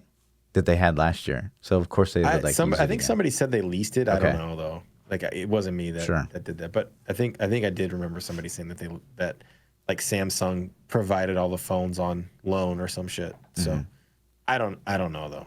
So. Right. So that's like, to me, that's kind of scenario one. Is we get Diablo Immortal, big demo here thing again. We get, hey, come check out the content we've been adding to Diablo 3, new Crusader set, new Monk set, whatever. Or maybe even, I don't know, allow you to, so yeah. Let's say your scenario is 100% accurate. Sure. Okay. I hope not, but yeah. How do you feel about your purchase to go to BlizzCon? How do you feel? Like, how you felt last year. How do you feel this year? Honestly, this is going to sound weird. I'm okay with it because honestly, this Diablo Immortal demo will probably be like just about the full game. Not like you would be able to play unlimited, but like you would probably tap you on the shoulder after a bit, Yeah. So at least from like a research perspective, I'll be able to just do that because that's all I did last year, and last year was this tiny, teeny little demo, and it was terrible. So, maybe my standards going in are pretty freaking low. But that's okay. So, again, that's also with the assumption this is the worst case scenario, right? So this is with the assumption that the Diablo 4 cinematic happened, right? Okay. So I get that small bit of hope that the future of the game that I love isn't dead. Okay. So you haven't talked about D2. Yeah. And it's interesting. So I actually went back and I watched some of the Brevik interviews. I watched when he came on the podcast, which I still can't believe he did. Like, it's insane. Yeah. Totally cool. Love David Brevik. And just like hearing him talk about how different it would have to be, right? Mm-hmm. Like, to really nail down like a Diablo 2 classic experience would just be kind of weird. So I don't know. I don't see a trailer. I think that's of all the things that could like they would push off, like maybe because it's not ready or they don't feel like they have enough space for it this year. Diablo 2 remaster would be the thing. That being said, I mean, I would love it. Like, don't get me wrong, chat. I would totally love it. But again, I think my feelings have flipped a little bit on D2 remaster. Okay. Like, I think last year I was super excited for it, and I thought it was a sure lock. I thought we were getting it last year. Okay. Yeah, because we heard the Diablo 2 music and we walked in. Yeah, like I thought it was in the bag, Mm-hmm. And I haven't played it since like 2000, 2001. Whatever. It's been 19 years since I played it. So it would be fun to play through it again. Sure. But, you know, you've made the point in the past that, and other people have made the point in the past that people have been playing this game for 19 years. Right. All the builds are already developed. No theory crafting. Zero. Everything has been run into the ground. Yeah. You know, like everybody knows all the builds. Yep. Okay. You know exactly what to expect out of the game. You're not going to be surprised by anything. You know what the levels are. You know what the story like. So I won't remember the levels. I won't remember the story. That'll be fun the first time I play. Sure. I just don't think there's as much replay value there as something like WoW Classic. I personally would want. Sure. I mean, you know, it depends on the quality of the remake. Yeah. You know, I should say remaster, because there's a big difference between a remake and a remaster as well. If they remade the game, that's a different thing, because now those original balances are gone. A remaster, they should hold true to that, and those original builds and shit should be the same. Sure. So if it's a remaster, I think it'd be fun, and I'm sure I would play it, but I don't think it would be like my game. You know what I'm saying? It's not going to be like something that I go to. And I've heard other people make the point. I'm like, man, that's holds true though. That's a super valid point. You know. Right. So.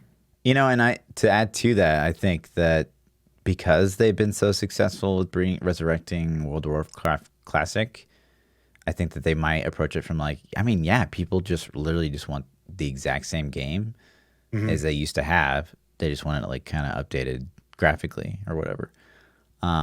Which would, you know, again, it would be fun for, I think, a month to be like, wow, you know, to see this guy in HD, or like to use my skills now that they look like way cooler. I think it would be great, like 3 to 6 months, maybe even a year worth of bandwidth.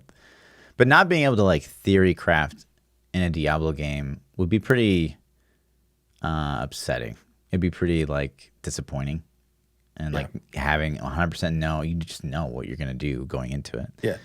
Why are you running that build, bro? You should be running this 100%. Build. You know, like all no discovery, day. Zero discovery. Yeah, like someone in chat being like, this is already "You're an idiot. Best. Run this." Right?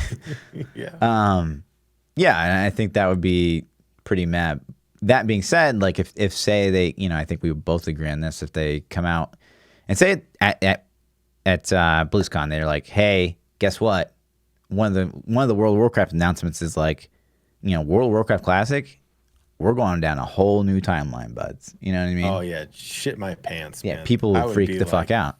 Fuck, I would lose my mind. Right. I'd be so ecstatic. And if it was the same approach from a Diablo 2 game, like, hey, we're gonna give you like the Diablo 2 base game that you know and love, but guess what, boys? Like, we're going like a whole new path. You know, after that. Yeah. Then we're gonna expansion Diablo 2. Right.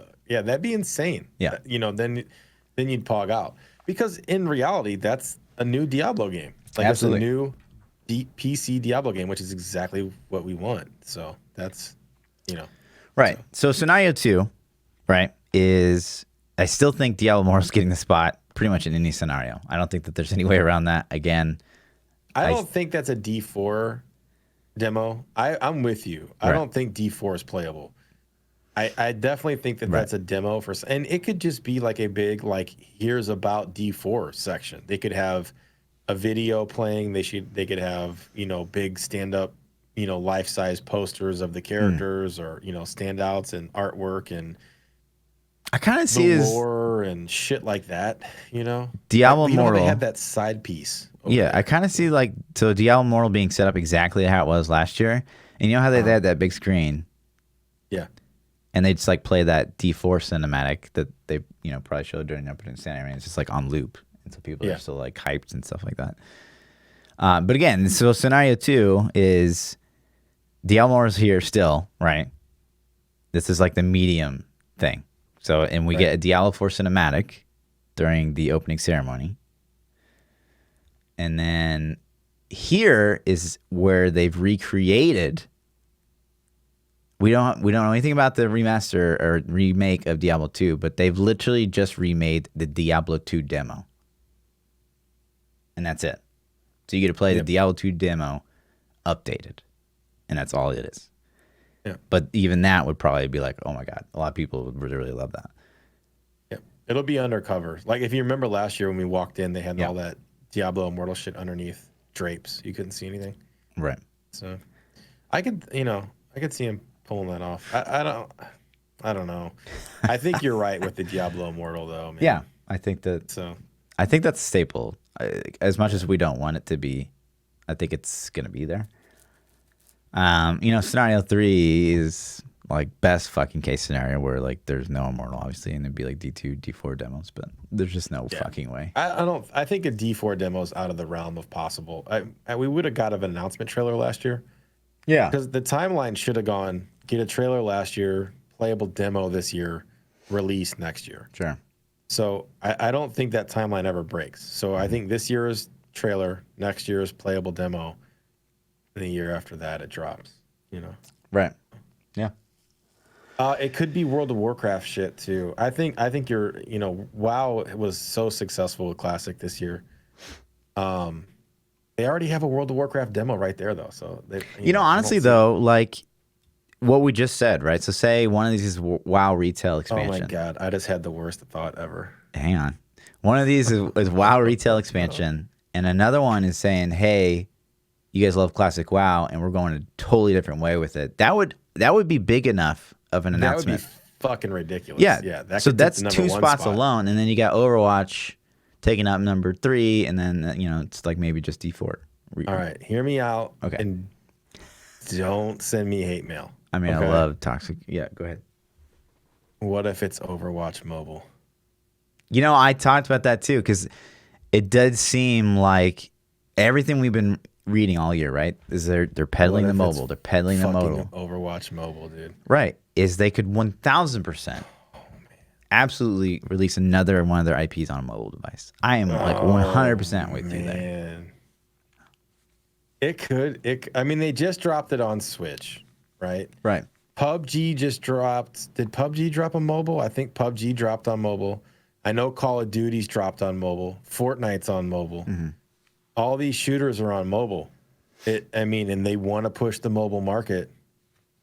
That demo area could be, instead of Immortal, it could be Overwatch mobile, or they could have a demo of the Switch, Overwatch on Switch.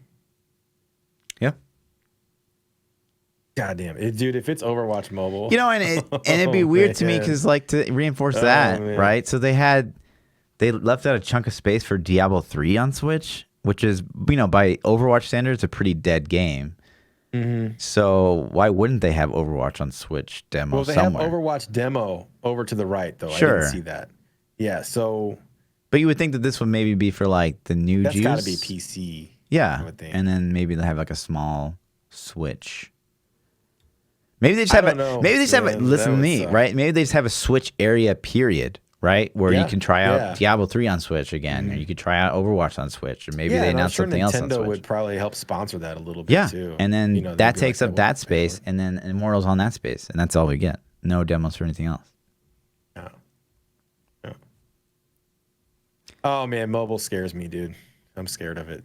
But I mean, again, they've been peddling that all year. Like everything we've talked about in this podcast, every interview we've read with higher ups, nothing in those interviews have been like, "Wow, we really fucked up. We're staying away from mobile." It's it's like, we love mobile. You should too. Right. Yeah. Exactly. Yeah. Man, it's gonna be sick. To take another quick tangent. Like, what else did you kind of notice here? Like, this is very different than what we saw last year, as far as like everything, like. The whole layout? Did you notice like the new other areas? Obviously, you had the arcade. That's totally new. So I thought the arcade was the shop last year, if I remember correctly, but I could be wrong because I remember having to go downstairs to get to the store. I think. Okay, was it? Yeah. I haven't pulled last year's map up, so I don't have it memorized. So the arena thing looks the same. I remember all that. And they put StarCraft there this time instead of giving its own. Like, StarCraft had an area, right? A stage. Had its own thing, I think. Yeah. So I will say, if any of you guys listening are going to BlizzCon, first off, if you see us walking around, say, "Hey, what up?" Yep. And secondly, the going to the arena and actually watching Overwatch was super cool. It sounded kind of lame, and I didn't think it was going to be that fun, but it was actually pretty damn cool. So yeah, that's what we ended up doing. Like a good chunk of our time. So like Like, go check that out, right? man. If you and get you can there, just go. literally like you can buy beer like right there. Yeah. You can just like crack a beer and watch. So it's like it's pretty you chill. can sit back. You get to sit down for a change, which you've been standing up the whole time. So, when your legs get tired, then go there, grab a snack, grab a beer, whatever. Yeah. Sit down, kick your feet up, and watch Overwatch. It was really cool. Yeah. I don't remember. So zoom in on the right side. That's the weirdo place. Dark Moon Fair. Okay, yeah, that's like stay away from this area, guys. Yeah. I got a video, man. I'm gonna put a montage together. Man. I swear, from last year and this year's the differences once D4 launched. I'm like, last year, this year, Right, sure. But I have a video from last year's Dark Moon Fair of these people freaking out over like some quarter gumball. What were they even buying? Badges, tokens? I don't even know.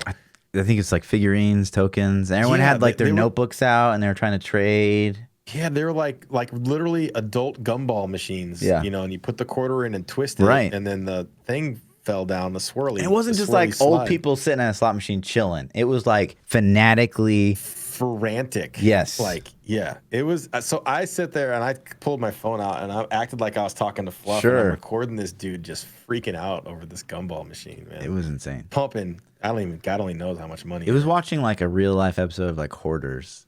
Like, it was. They're being enabled. Pretty nuts. Yeah. So Dark Moon Fair was kind of its own thing. A lot of the cosplay people hung out there, so that was kind of cool to see. There was some really badass cosplay. That Anarius Necro we saw last year. That was sick, dude. That's actually top sick. Tier. That was one of the coolest things I've ever seen in real life. Yeah. It was insane. I mean, he picked the worst. I had no idea who you were. Absolutely zero. Face of Necro, like, I don't really play the game, dude. Can I get a picture? But yeah, up here, I don't remember any of this. I don't know. Inclusion the upstairs Nexus portion? I like that there's Inclusion Nexus, and then right under it says sketch group. Like, is that a sketch group of people or people that sketch?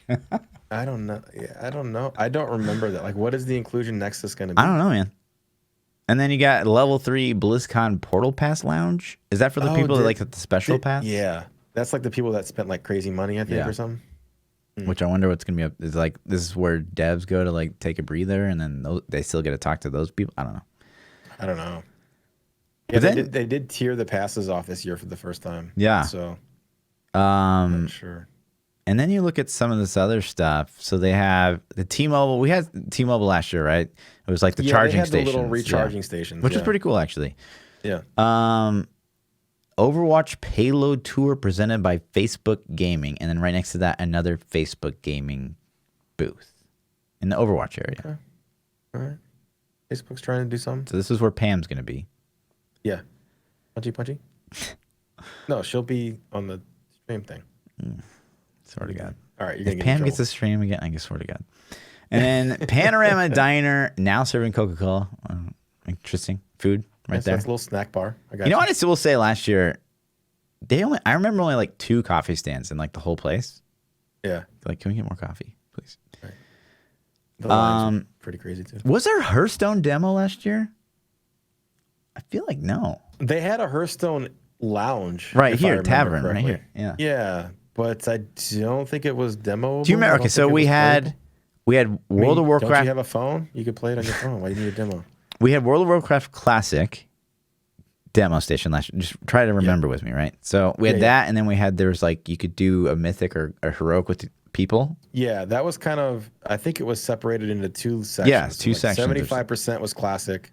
And then a little section was like a mythic, and if you cleared it, you got something. Yeah, and I want to say that they were even like, maybe that WoW heroic thing was over here. Could have been. Yeah. Yeah. But then what was next to that? That's what I don't remember. I don't know. I got a lot of footage. Man. I'd have to go through and look at some of the footage. I could probably find it. Right. And then this was all Overwatch last year, and it still is. But I thought there was something else. I thought that was Overwatch. I thought Overwatch and WoW were right next to each other. They were, and that's why I'm like, so the WoW thing was, maybe the WoW Classic was here, and then the WoW Heroic thing was over here. I don't know. But they were separated a bit, but they were still next to each other. Yeah.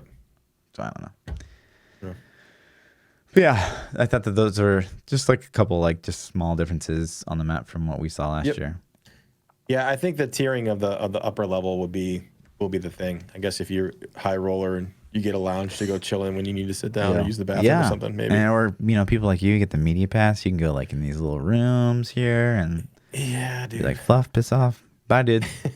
From like annoying you or something. Like, I'm getting a call. I got to go. Wyatt wants to meet up, Yeah. Sorry, dude. It's all good, man. But yeah.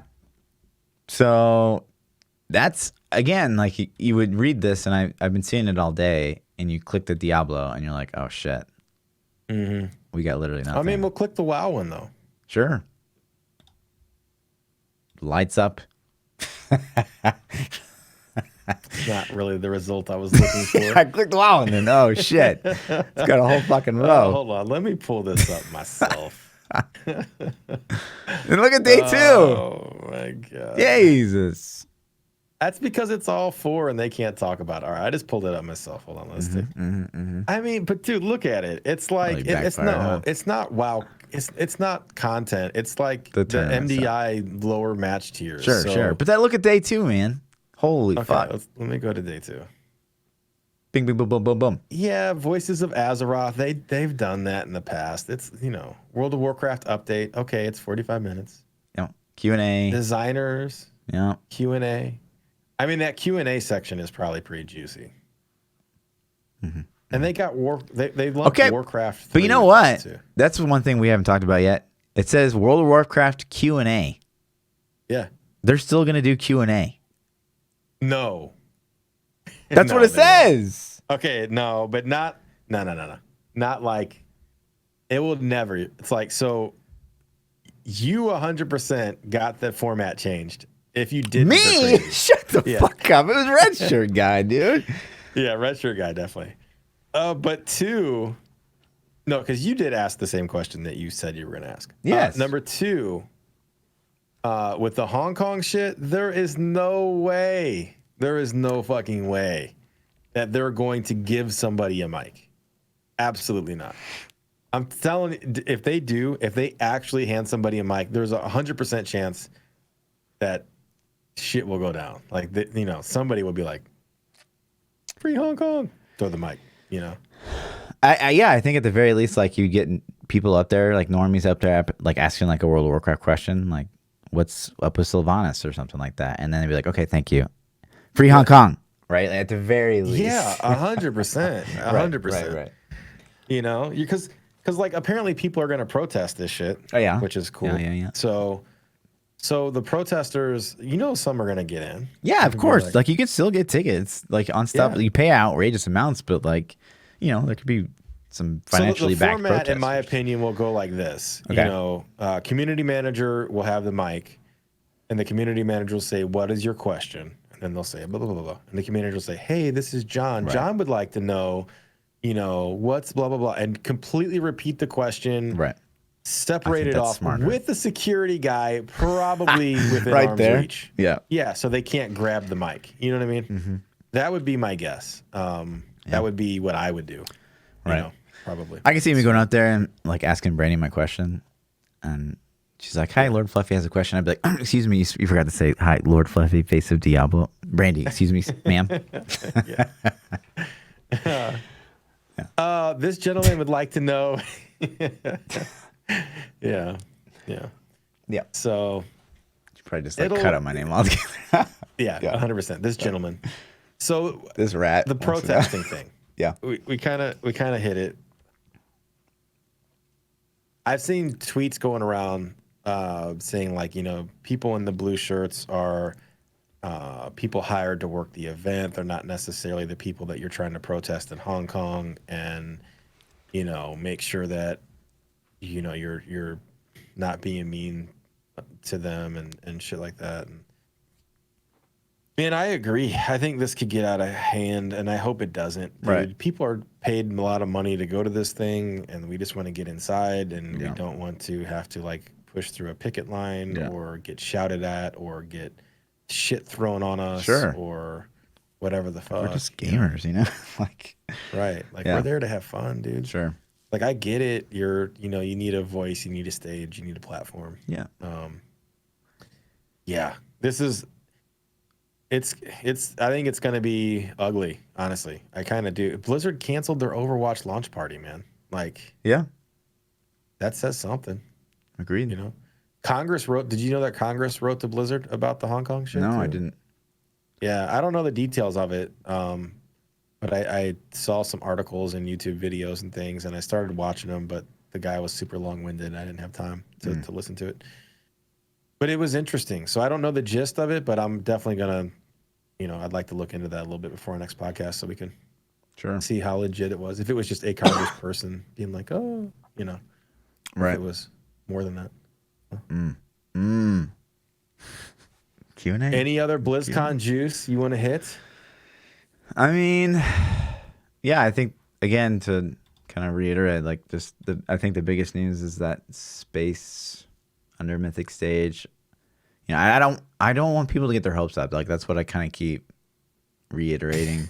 Because it just sucks. It sucks to be grounded. Crushed. Listen, guys, you get your hopes up. Don't let anybody stop you from having dreams. Yeah, you've already paid the money. You've already bought your ticket. Sure. You've already paid for your hotel. You dream. You know. I don't know. You dream.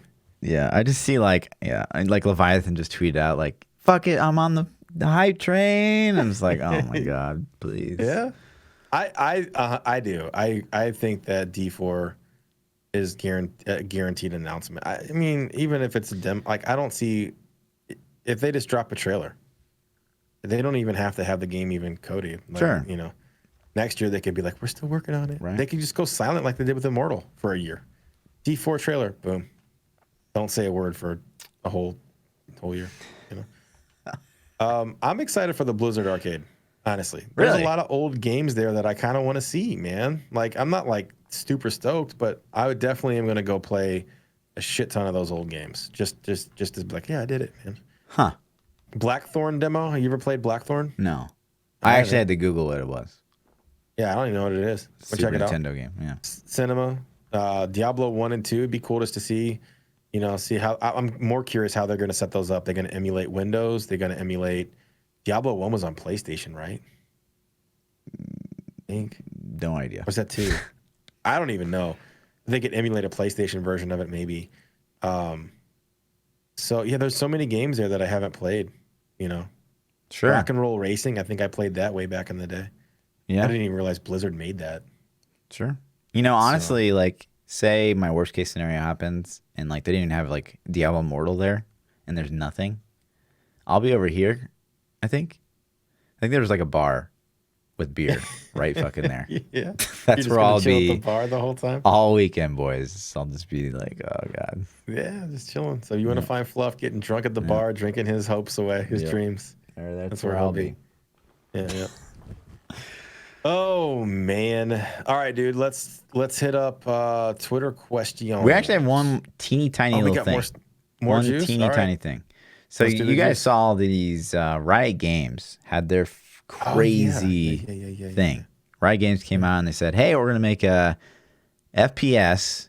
Which let me get your opinion on that real quick. So they're releasing like an FPS. It looks a ton like Counter-Strike. A lot of people are like, oh, it looks like Overwatch. To me, it looks like fucking Counter-Strike more than anything. But yeah, it's like they're coming out. People say that looks like Overwatch? Yeah, because you have abilities. Like all the people do things like this, Like that's very Overwatchy. But the way you shoot and engage to me is like, wow, that's Counter-Strike. I don't know. Yeah, it's. I don't get super stoked for. I mean, the League of Legends is ridiculously big, right? Right. So they got a ton of money, right? They got money. They obviously know how to put together good stuff, So cool, man. Do it. Like, yeah. Honestly, the best worst case scenario, we'll never play it. Best case scenario, it's badass and we play the shit out of it. Sure. Yeah. So, I don't know that there's, I don't know, in a Counter-Strike space, which again, this seems to me to be very Counter-Strike-y. I don't know that there's room for like gimmicks, like abilities and stuff like that. I don't really love gimmicks in like competitive FPS, but I'm old school. It seems I'm like flooded. Like that's a flooded player. market. Yeah, but they did say some really cool things about like, we're focused on netcode. You could see like they had like this simulation of like someone strafing and how like it's laggy or whatever, and right, super smoother than their current netcode. And they said that like cheaters will be all over these motherfuckers, and like that makes me excited. Yeah, like I would play it if the game is even like people are like, yeah, it's okay. I'd be like, but they ban the shit out of people. I'd be like, oh, I'm on that. Sure. Nothing makes me happier than when I see a ban wave in a video game. I'm right. Like, fuck yes, get those cheating assholes. Sure. So, yeah, but they did something else, and this I actually thought you were gonna hit on this. I mean, we're gonna. Okay, so we're just talking about how Riot's like bing, bang, bing, boom. We got all these games. We're coming out with a card game, whatever. We're not even gonna show it. It's a card game. Yeah. Hopefully, it's better than Hearthstone. More complicated, anyways. And then the one thing that they showed for literally 3 seconds, like no joke, it saw 3 seconds of playtime, and they didn't even talk about it, other than saying that, yeah, that's a thing, right? Like people are like, was that an ARPG that I just saw? And they're like, yeah, it is. Yeah. And it's what they're calling Project F. Now, we don't know anything about it. Obviously, nothing whatsoever, other than the fact that it is an ARPG. And just how it looks, which is, I mean, wow, this looks like Torchlight Frontiers to me, like 100%. It's very cartoony, like very, very cartoony. You see like a robot, he jumps over a thing and he slams down with his fists. Like that's all we get to see. That's okay. Like cartoony doesn't bother me. I think cartoony graphics can stand the test of time better than more realistic things. Sure.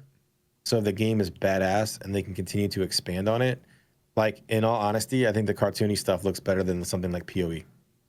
And I might be in the minority on that, but to me, I'd rather play something like that than like, well, this is kind of looks dated, Right. So, I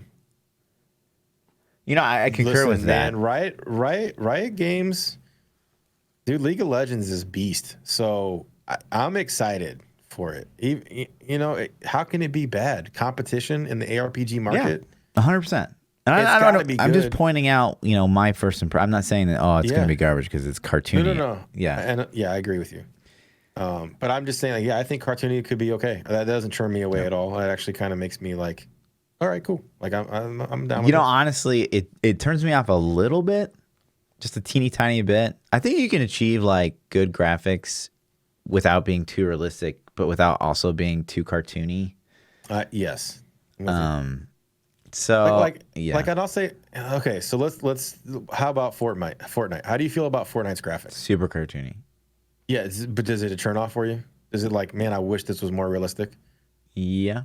I mean, like, but it's not Fortnite. It's the building. I mean, it's not even the game itself. No. Yeah, I'm just talking about graphically. Like graphically, when you see it, are you like, this game would be so much better if it looked like Call of Duty? Like to me, I know. Like when I see Call of Duty, I'm like, that doesn't look realistic. Like I don't still think looks fake as fuck. I agree. It's still. If to me, if it's like I'm looking at Halo versus Fortnite, yeah, Halo, 100,000%. I think Halo did something crazy intelligent. How they're basically like admitting like we still can't really get human faces all that great. So like let's make our main protagonist in like multiplayer like a very like polygonal form. Like you can make a Spartan suit look great. But I think that Fortnite did the smartest thing in the planet, which was they marketed the fucking kids. Period. Yeah, sure. Dude, who's the richest celebrities? The teenage bop singer like Justin Bieber and fucking like the pop bands and those Ninja. people make hand over fist because they market to kids, man. So Fortnite's like their graphics appeal to kids. Parents aren't turned off by it because there's no blood and gore. Yeah, like they're shooting guns, but there's not blood. Okay. And like it's just marketed at kids. I think that was strategic. If it was chance, then goddamn, they were so stupidly lucky they couldn't make faces. Because I honestly feel like if it would have had a realistic style like PUBG, kids wouldn't have played it. Sure. Sure. I agree. 100%. Which, So, from a Diablo point of view, and how we keep hearing that the next iteration will be darker, that could be bad, right? Like to reinforce what you said. Yeah. For getting a younger generation, but I think Diablo appeals to an older fan base. I think if you look at the average age of Diablo 3 players, it's probably, but you look at the space, like every other space gets flooded with games. Literally, the ARPG is like one of the only game genres over the time period that's been a game type. It's basically gotten like 10 fucking games, which is crazy to me. Mm-hmm. It is the least flooded genre we've ever seen. And so like there's these people out there that could be like huge ARPG fans, and they would just not even know it because like we don't see any of these games being marketed. If you want to do that, you got to market to younger generations, though. You can't market to 30 to 50-year-old players. Yeah. You gotta market to fucking junior high and high schoolers. Because that's where the word of mouth gets in, and that's where the money goes. Like those kids will spend their entire salary. They go work at McDonald's for a week, and then they spend half their paycheck on Fortnite skins because they want to look cool. Sure. So that's where the money's at. But the gameplay mechanics are what's going to keep them and keep people interested. I think Riot could kill some shit, man. Oh, yeah. I'm excited. Tons of money. They're like the Blizzard, right? Like they can just throw a bunch of money at stuff and take people's ideas and stuff, right? Like this could be like Lost Ark big, man. This could be fucking ridiculous. Speaking of which, do you know Lost Ark is launching in Russia? In like a couple days. And are we allowed to play on it though? Well, I think Bloodshed told me that there's an English version in the client. It still doesn't mean we can like stream it and play it though. I don't know. Yeah. Probably not. But if I have I think my VPN goes to Russia. So as long as I don't need a cell phone number to register. Oh, Russian spy, Picha? What the fuck? I'm just saying, man. Like an English client. Thank you. Yeah. You know what I mean? It's built into the game. Yeah. So have you heard if they've officially said it's coming to the United States? I have not. I still check Lost Ark Reddit once a week. Yeah. So interesting. I'm down. I think it'd be fun, man. Yeah. Yeah, you're right. It could be. We'll see. Anyway, I had some. So I had one more thing to say. So, all right. Like we're kind of talking about earlier how it's almost like Chris Wilson, GGG guy, has been not necessarily cocky, but like very confident about how he feels like Diablo. He feels like PoE 4.0 could stand up to like a Titan like Diablo 4, D4. right? Yeah. I wonder. I'm sure those boys over there, because they're smart boys. They thought like, okay, well, what if we get Diablo 4 and we get a Diablo 2 remaster? I wonder if they've like thought about like what could that mean for the market. They gotta know. Sure, man, they got inside. You think they guys. like know now? They know. Okay. They know. They probably got like, this is what it is. This is what they're doing. They stole this from you. They stole that from you. You know what I mean? Like they know. I would assume, Sure, that they have a boy. They've got somebody. They've went to some developer and been like, hey, you want to work at GGG? We'll double your salary. Oh, by the way, what are you working on over there? I don't know, man. Sure. That seems very ambitious to me to say that they could stand with a Diablo 4. As long as Diablo 4 doesn't suck, it could be a slightly better than mediocre game, and it will fucking crush. You know what I mean? Because it's Diablo IP. Don't you think? Don't you think Diablo 4 could be like slightly better than mediocre and sell 40 million copies? No, I think Diablo 4 in the current year, if they market it right, if it looks good enough, I mean, we could be, talking about like top game of Twitch and people discovering the genre for the first time and like it being insane.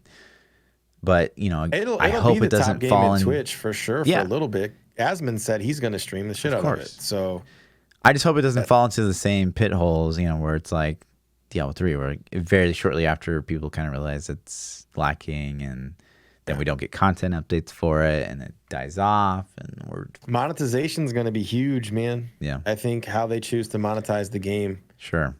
Obviously everything else has to be good too, but they could kill an amazing game with shit monetization, Yeah. So, hopefully that's not the case.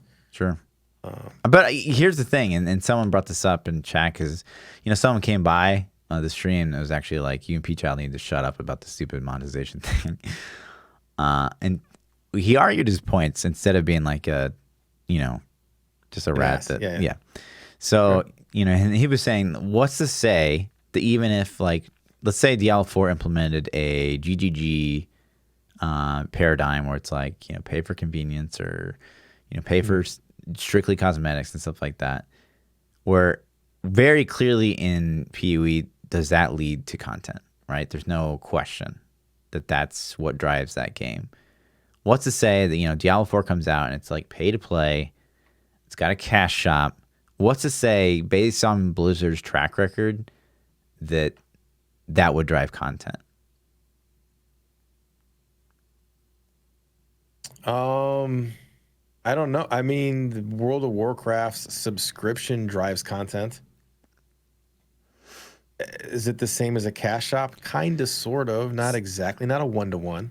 Okay. But so World of Warcraft, you pay a subscription, you get content. But yes, and you're being forced into that content to keep you stuck into it. Right. But then you look at, GGG, PoE gets way more content than World of Warcraft. So different style, I guess. Still, man. So the content has to be frequent enough for you not to cancel your subscription. The content in GGG has to be good enough to keep you wanting to play and give them money, right? So it would be the same. Their monetization that they pick has to be the reason that you want to come back and keep giving them money. Sure. If they don't produce a way to make you want to give them money, the game's going to die. And that's not what they're developing. Sure. That's not the strategy, Yeah. So I don't know. I think that they'll have like a, Blizzard, I'm sure they're super heavy. They're super top heavy with like product management. So they'll probably have like a strategy in place, like a content strategy, like right out of the box, regardless of their pricing structure. And then 100%. They're going to have a roadmap for, I would think, the next 5 years of the game's life. Sure. Starting off, now whether they abandon it or not could be a different thing. Just like Anthem. Sure. Anthem had a 4-year roadmap. Right. That shit was tossed out the window after 3 months because nobody played the game. So. And it's not to say I don't agree. I'm just, I understand the point to the counter of what we kind of been spitting out the past, year they don't have a track record with a pay-to-skin content style game. They don't. That's not Blizzard's thing. Blizzard's thing has always been buy our box, buy our expansions. Right. I think that scheme is not still thriving in 2019, 2020, 2021. What successful game launched now isn't a live service? Other than those like really popular single player games, right? Or like God of War or something like that. Yeah. But those, I think, have a different mindset. Sure. You expect to buy God of War, play the campaign, and put it on the shelf. Yeah. 100%. And I don't think that's the mindset of Diablo. I think Diablo is looked at as a live service game. Sure. Because they supported the shit out of it for free. Yeah. You know what I mean? Like Diablo 3 has been supported. Okay, but people are gonna be like, "What are you talking about? We didn't get updates for a year." Yeah. But like, you did your base purchases, and they kept fine tuning and tweaking and adding things, and I don't think that's the norm. Like that's outside of the realm of norm for most single price purchase, no subscriptions, no thing. Like Diablo's one of the few games that does that. Sure. So, That's all I Twitter got. questions. Let's do it, man. If you guys want to submit questions for the podcast, you can follow us on Twitter at ThaPChild, at Lord__Fluffy.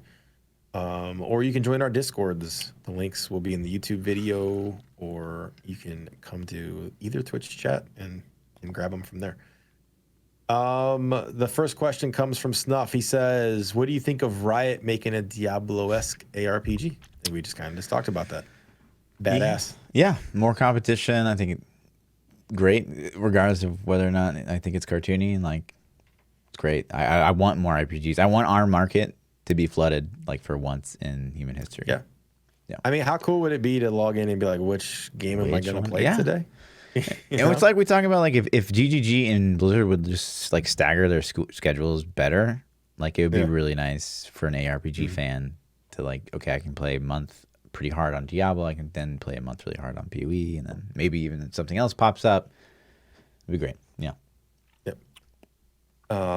Itchy says, when you guys talked about China having more mobile gamers than the whole population in the United States, what do they pay to play? Do they pay the same as we do? And then he talked. He had a really lengthy question, so I'm gonna shorten it. But he said he summarized like geo pricing and stuff like that. I don't really have any idea what they pay to play, but I know that from all the articles and reports that I've read, that it's a very lucrative market over there. That the game companies definitely make a lot of money. So whether it's if they have more people paying less money, it's still going to be a lot of money. But are they paying what we pay? Probably not. They don't make a fraction of what we make. So no idea. But you can research it a little bit more if you want to provide us some data. Hell yeah, I'd dude. be happy to look at it, dude. So CJ Man Jansen says, if D4 is announced at BlizzCon, what classes do you hope they might include in it? I think we've talked about this we've talked about it a bit. Past. I mean, I think there's staples. I think we both agree on what those staples are, which I think for us. What do I want and what do I think? I think Barb comes forward 100%. Yeah. I think Necro has to. Yeah. Yeah. I hope there's a Death Knight style class. Yeah. I think we've talked about that a lot. That's what we both want. Yeah. Yeah. A melee, two-handed melee Death Knight. I would even like a sword and board Death Knight too, but. Yeah. Something evil. Yeah. I really, really, really hope that D4 has faction. Like, you have to choose evil or good, So PvP. For PvP and for grouping and all kinds of shit, man. I concur. Change the campaign. It could be like, you playing light or dark? Hey, who's playing dark? Whatever. Do you think it's smart? Like, I wonder. I wish we had statistics on how many servers they've had to merge in like World of Warcraft. It definitely creates an imbalance. But if D4 works in a D3 kind of way, there is no server structure. Anybody can play with anybody. But is it smart to separate like factions and you can never play with the other members of that faction? I don't really love that. I don't think it is either, and I'm with you on that. But it's so cool just to have that. Oh yeah, to be like good or evil or whatever. Yeah, it'd be really cool. Especially if they put PvP, they gotta have PvP in D4. Man. It'd be cool to see maybe that's part of your build choice and stuff like that, and your actions. Yeah, it could be. Sure. Yeah, there's definitely ways to embrace that. But it's not to say you really want to. I mean, this would never happen. But you really want to play angels, and I was I'm demons 100%, and then we never get to play with together. That's stupid. Yeah, that would suck. Yeah, I'm with you. Yeah, but maybe I can embrace my angel build and heal you, or you can embrace your demon build and do something. Sure. 100%. So there are definitely ways to do it. I really want to say that I hope D4 comes with PvP though. I really didn't we say that they moved one of the balance guys from they took Hearthstone to the Diablo team? No, it was Heroes of the Storm. They took the kind of the mind of the PvP mind of Heroes of the Storm and took him. And he's one of the head guys. Dude, I hope it has PvP in it. Yeah, it better, man. There's no reason it can't. One of the biggest selling points for Diablo 3 was the PvP, and then they scrapped it after people already bought the game, which was so shitty. But VDM Yon says, do you think Q&A will be normal, or it'll be screened and asked by a Blizzard staff, or canceled altogether? And will you do anything pro Hong Kong during BlizzCon? So I think as Blizzard staff will, if they do it, will definitely field the questions. I thought it would be canceled, but it's still on the schedule. So, yeah. Will we be doing anything Hong Kong? I mean, no. Yeah. That's not. I mean, it's not really why we're there. That's not the reason for my trip. I don't know enough about it. I'm not educated enough to. I mean, I'm all for human rights, but I purchased this trip to go to BlizzCon. I didn't purchase this trip to go fight for human rights. So, no. But, that being said, I can't help, I keep getting the question over and over, and I'm sure you do too. Are you going to ask a question? It's not like that's easy to do. Last year was a really weird situation, and we've talked about it a bit before, but me and PTR day one, they're like, okay, go ahead and come up for your questions and answers for Diablo Immortal. And we literally both had time to sit there and kind of like look at each other and like, oh, are you going to go ask something? Like, I don't know. I'm kind of too pissed off. Yeah. And like then like Everybody make a decision. was in shock, yes. man. And then make a decision and even like kind of dilly-dally online, and then you eventually just like walked out of line. But like there was so much time day one, and it just so happened to work out that like I did get asked a question or whatever. But then you look at day two, and it was like before they almost announced that they were going to do a Q&A, the line filled up instantly. So I don't think that that opportunity will probably never present itself again, where we even get to ask a question. Yeah, it was weird, man, because some of the guys that got to ask questions on day two, I've personally met and know and talked to, and they swear to me that it was not predetermined, but they got in line before it was announced, because I was sitting next to I'm pretty sure it was Brandy, whoever was asking the questions. I'm pretty sure it was Brandy day two also, but I was literally sitting like in the aisle seat right there next to them, and all of a sudden I saw these people just swarm the line, and they're like, does anybody have questions? And I'm like, what the fuck? Full. Like they were already in line. Yeah. So, and if you weren't in line before they asked you if you had questions, you didn't get to ask a question. Right.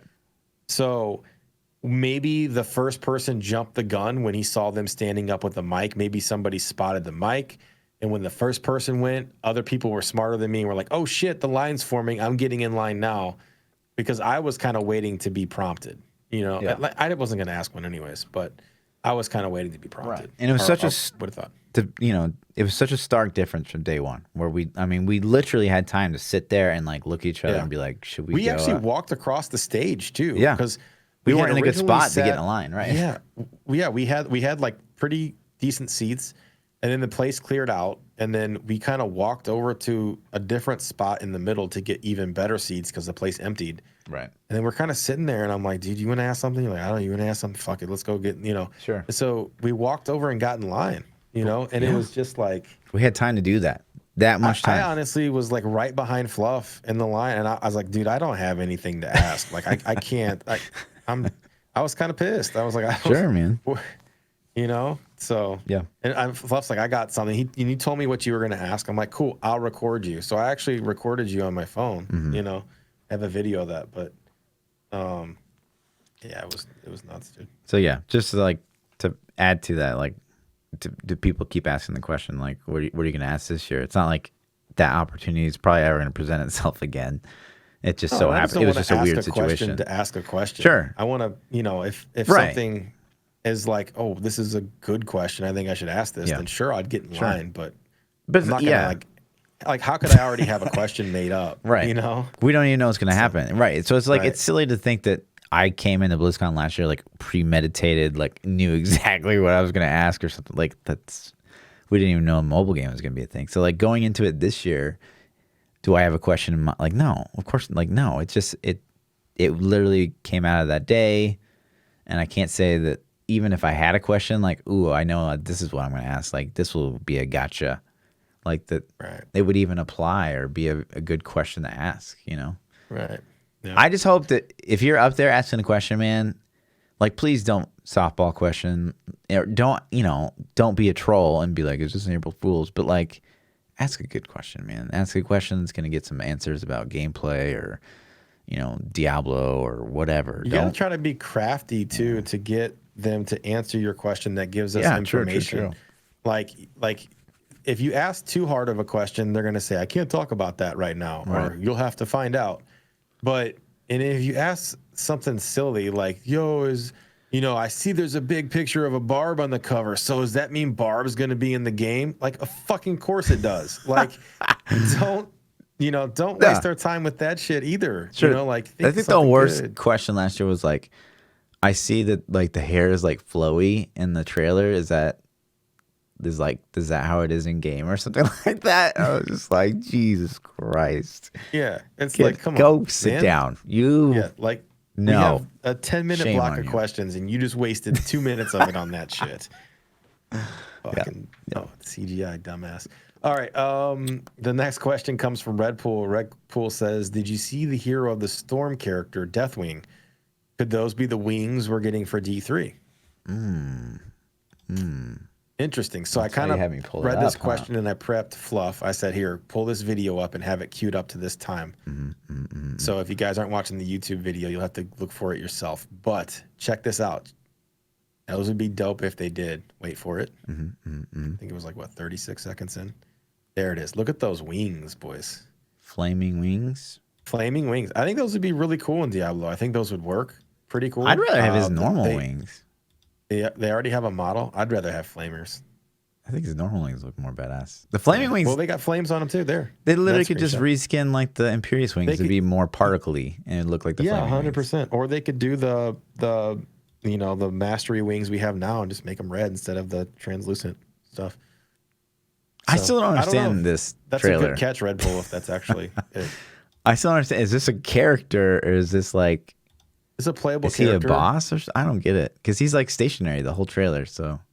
Yeah. I don't get it. I don't understand. I don't know. I don't play Heroes of the Storm, so... I thought they killed that game last year anyway. No, they just said they weren't going to be like actively working on it hard. It still get content, but that's But they've released like 5 heroes since then. Yeah. Imagine if they said that for Diablo. Yeah. Anyways. Onion says, "Are you upset that there isn't a Diablo demo on the main floor?" Yeah, we don't know. I think we covered that. Yeah. We don't know if there is or not. I think that we showed people. I'm with Fluff. I think Diablo Immortal's going to be there. And yeah. Mobile Overwatch demo will probably be there. I think, I didn't think about it until we started the podcast, but I actually I'm kind of doubling down on Diablo Immortal and a Switch station. I think Switch station is a great idea because you could have Diablo 3. I don't think it's a great idea. 3. Don't get it mistaken. It's not a great idea. I think it's a plausible. Great guess. Yes. I think it's a great guess of what could fill that space. Yeah. That's what I'm saying. Yeah. And I think they could have Overwatch because it just came out on Switch. They could have Diablo 3 on it. And then, the phone station could be a mix of Diablo Immortal and Overwatch Mobile. You know what I mean? So, thanks. The last question that we had says, Nightwolf says, "PTRchild, thoughts on being smelled by someone?" Fluff will help you out with this. True. So we asked this question yesterday. Okay. All right. Because Lindsay was like, "I like the way Vaughn smells or whatever."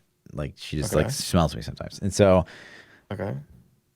she somehow the question came up if someone at she said you guys should smell him when you like meet him at BlizzCon. I was like, please don't come up to me and like try to like like my face or my beard or something, right? And so we asked I was like, I'd rather have someone like come like grab my dick versus like we're talking random ass shit, right? So it's either someone comes up to your face and is like or like someone just like grabs your dick, grabs your junk. So like, what do you pick? Okay, so like, how are they smelling my face? Your hand. All right, so your hand is the face. Yeah, the hand's the face. And they come up and they like grab your head and they like put their nose in your like beard and they're like, like, whoa. I think I would still rather have that than somebody reach out and junk grab me, man. I mean, that's like, junk grab me is my initial reaction, especially a stranger. I'm probably swinging. Really?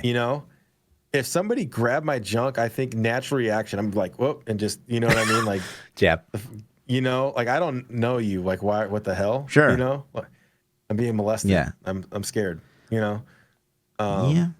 A face grab smell, I'm probably shoving them off too, though. So either way, I'm gonna be like, I guess. I don't know. I've got different. So if someone like came up and grabbed my junk, I'd be like, what? Like, what, bro? Like, what are you doing, right? Versus you don't think your natural reaction would be like, no, I'm just like, I used to be 100%, but like I'm like the least violent person now that I would like. You'd have to do something just terrible to make me want to fight.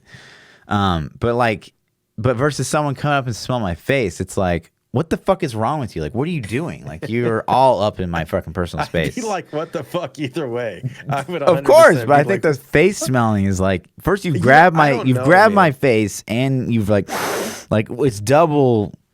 I think I would be super shocked either way. I think, I don't even know what I would do because I would be, like, I don't know if I'd even be able to process what was happening. Like, what the fuck just happened? Here, guys, if you guys see PTR Blizzcon, tag team, someone smell his face, and then the other guy grabs John. Please don't. And then we'll just see. That'd be horrible. So if I had to pick, I would say the face smell, but that's weird. Funny story about that. Ready. So you guys know I'm not a drinker, all right? So I don't go to bars very often. I hardly ever. Just not a big drinker, man. Yeah. I first was dating my wife. We had been dating for like probably a year, right? Okay. And I had gone out to a bar with her like twice, maybe. Just not my thing. But she used to beg me. She's like, I want to go to this, this place. So we went out to this, local little bar or whatever with some of her friends. And I'm like sitting there like, this is fucking horrible, right? So we're walking. This place was so packed with people, you couldn't fucking get through it just to go to one side to the other. And so we're like all in this like train line walking from one side of the club to the other. And my wife is behind me and I'm following her friend and some lady that's sitting down grabs my ass, just like reaches out and just gets a handful of my ass. Hell yeah, dude.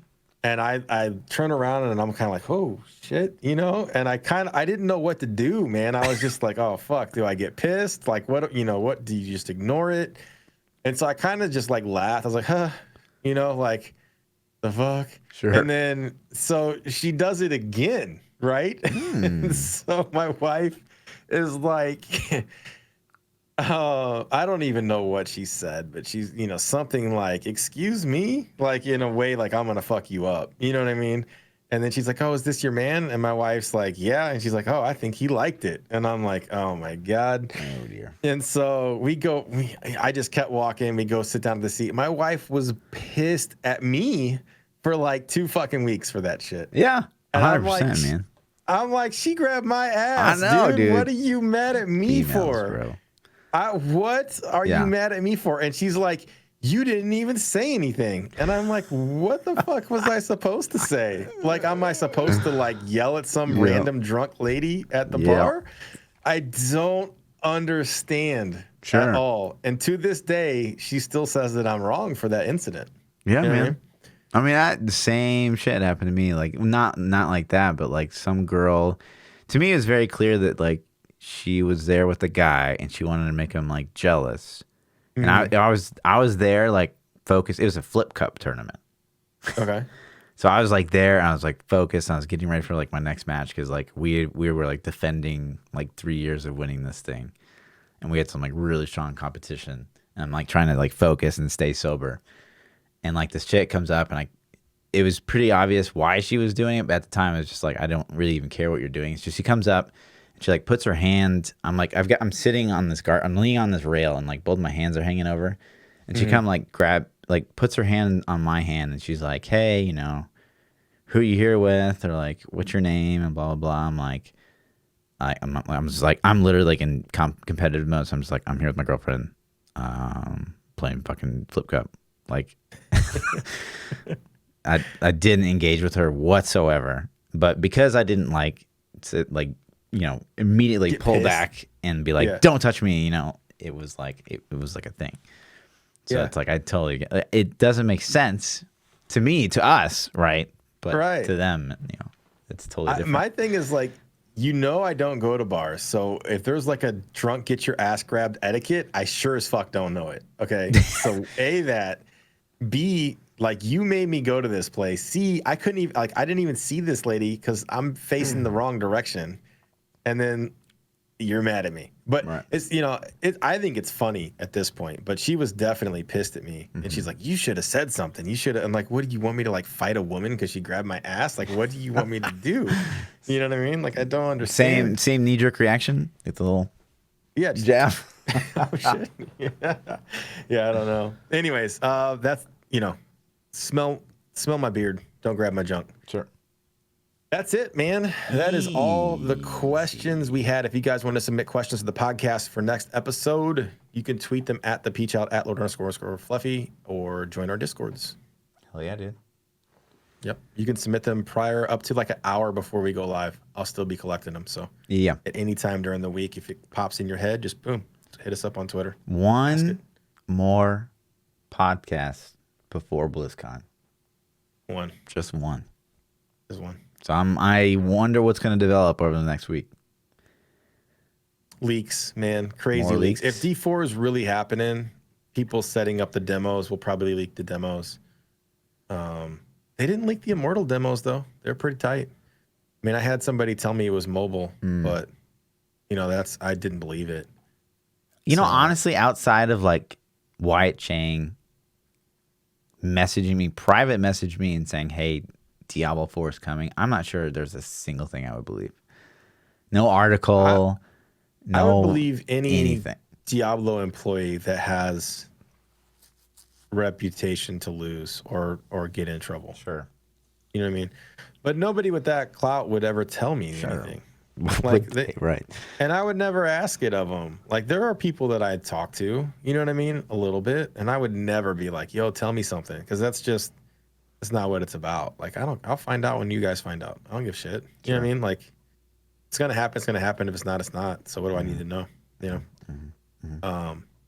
Yeah, I would say, Brandy, if Brandy messaged me. Brandy came on. Yeah, sure. Okay, a Blizzard employee that we know is 100% a Blizzard employee, right? Yeah, 100%. Yeah. So Sure. Jason Schreier would be the only news guy I would believe. His shit's always on point, man. He's never been wrong. So I give him credit too. Okay.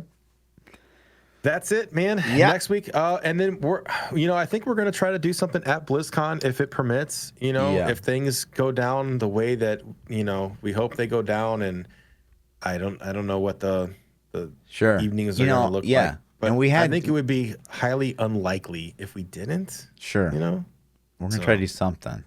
Or do some kind of bonus podcast or just a stream together or something where we're just talking about what's going on and try. Just, chilling. So, but I mean, last year we had a lot. So like, we're thinking about this in terms of last year as well. Like, full disclosure, where like we had downtime. You know what I mean? Like, we had time where like, what do you want to do? And we don't know what this year will look like. So, but that being said, our plan is to try to do something. But yeah, it could be super late too. I could see like Saturday evening at fucking midnight. Sure. Yeah. We're back. We could like, yo, let's just do this, man. Let's go live. Let's talk about all this shit we just got to see. Yeah. So I think that'd be fun, man. Yeah, for sure. For sure. But we'll be back next week. Hell yeah, dude. 10 p.m. Eastern time is when we go live. Same bat time, same bat channel. So catch you guys then. Peace out, dudes. See you next week.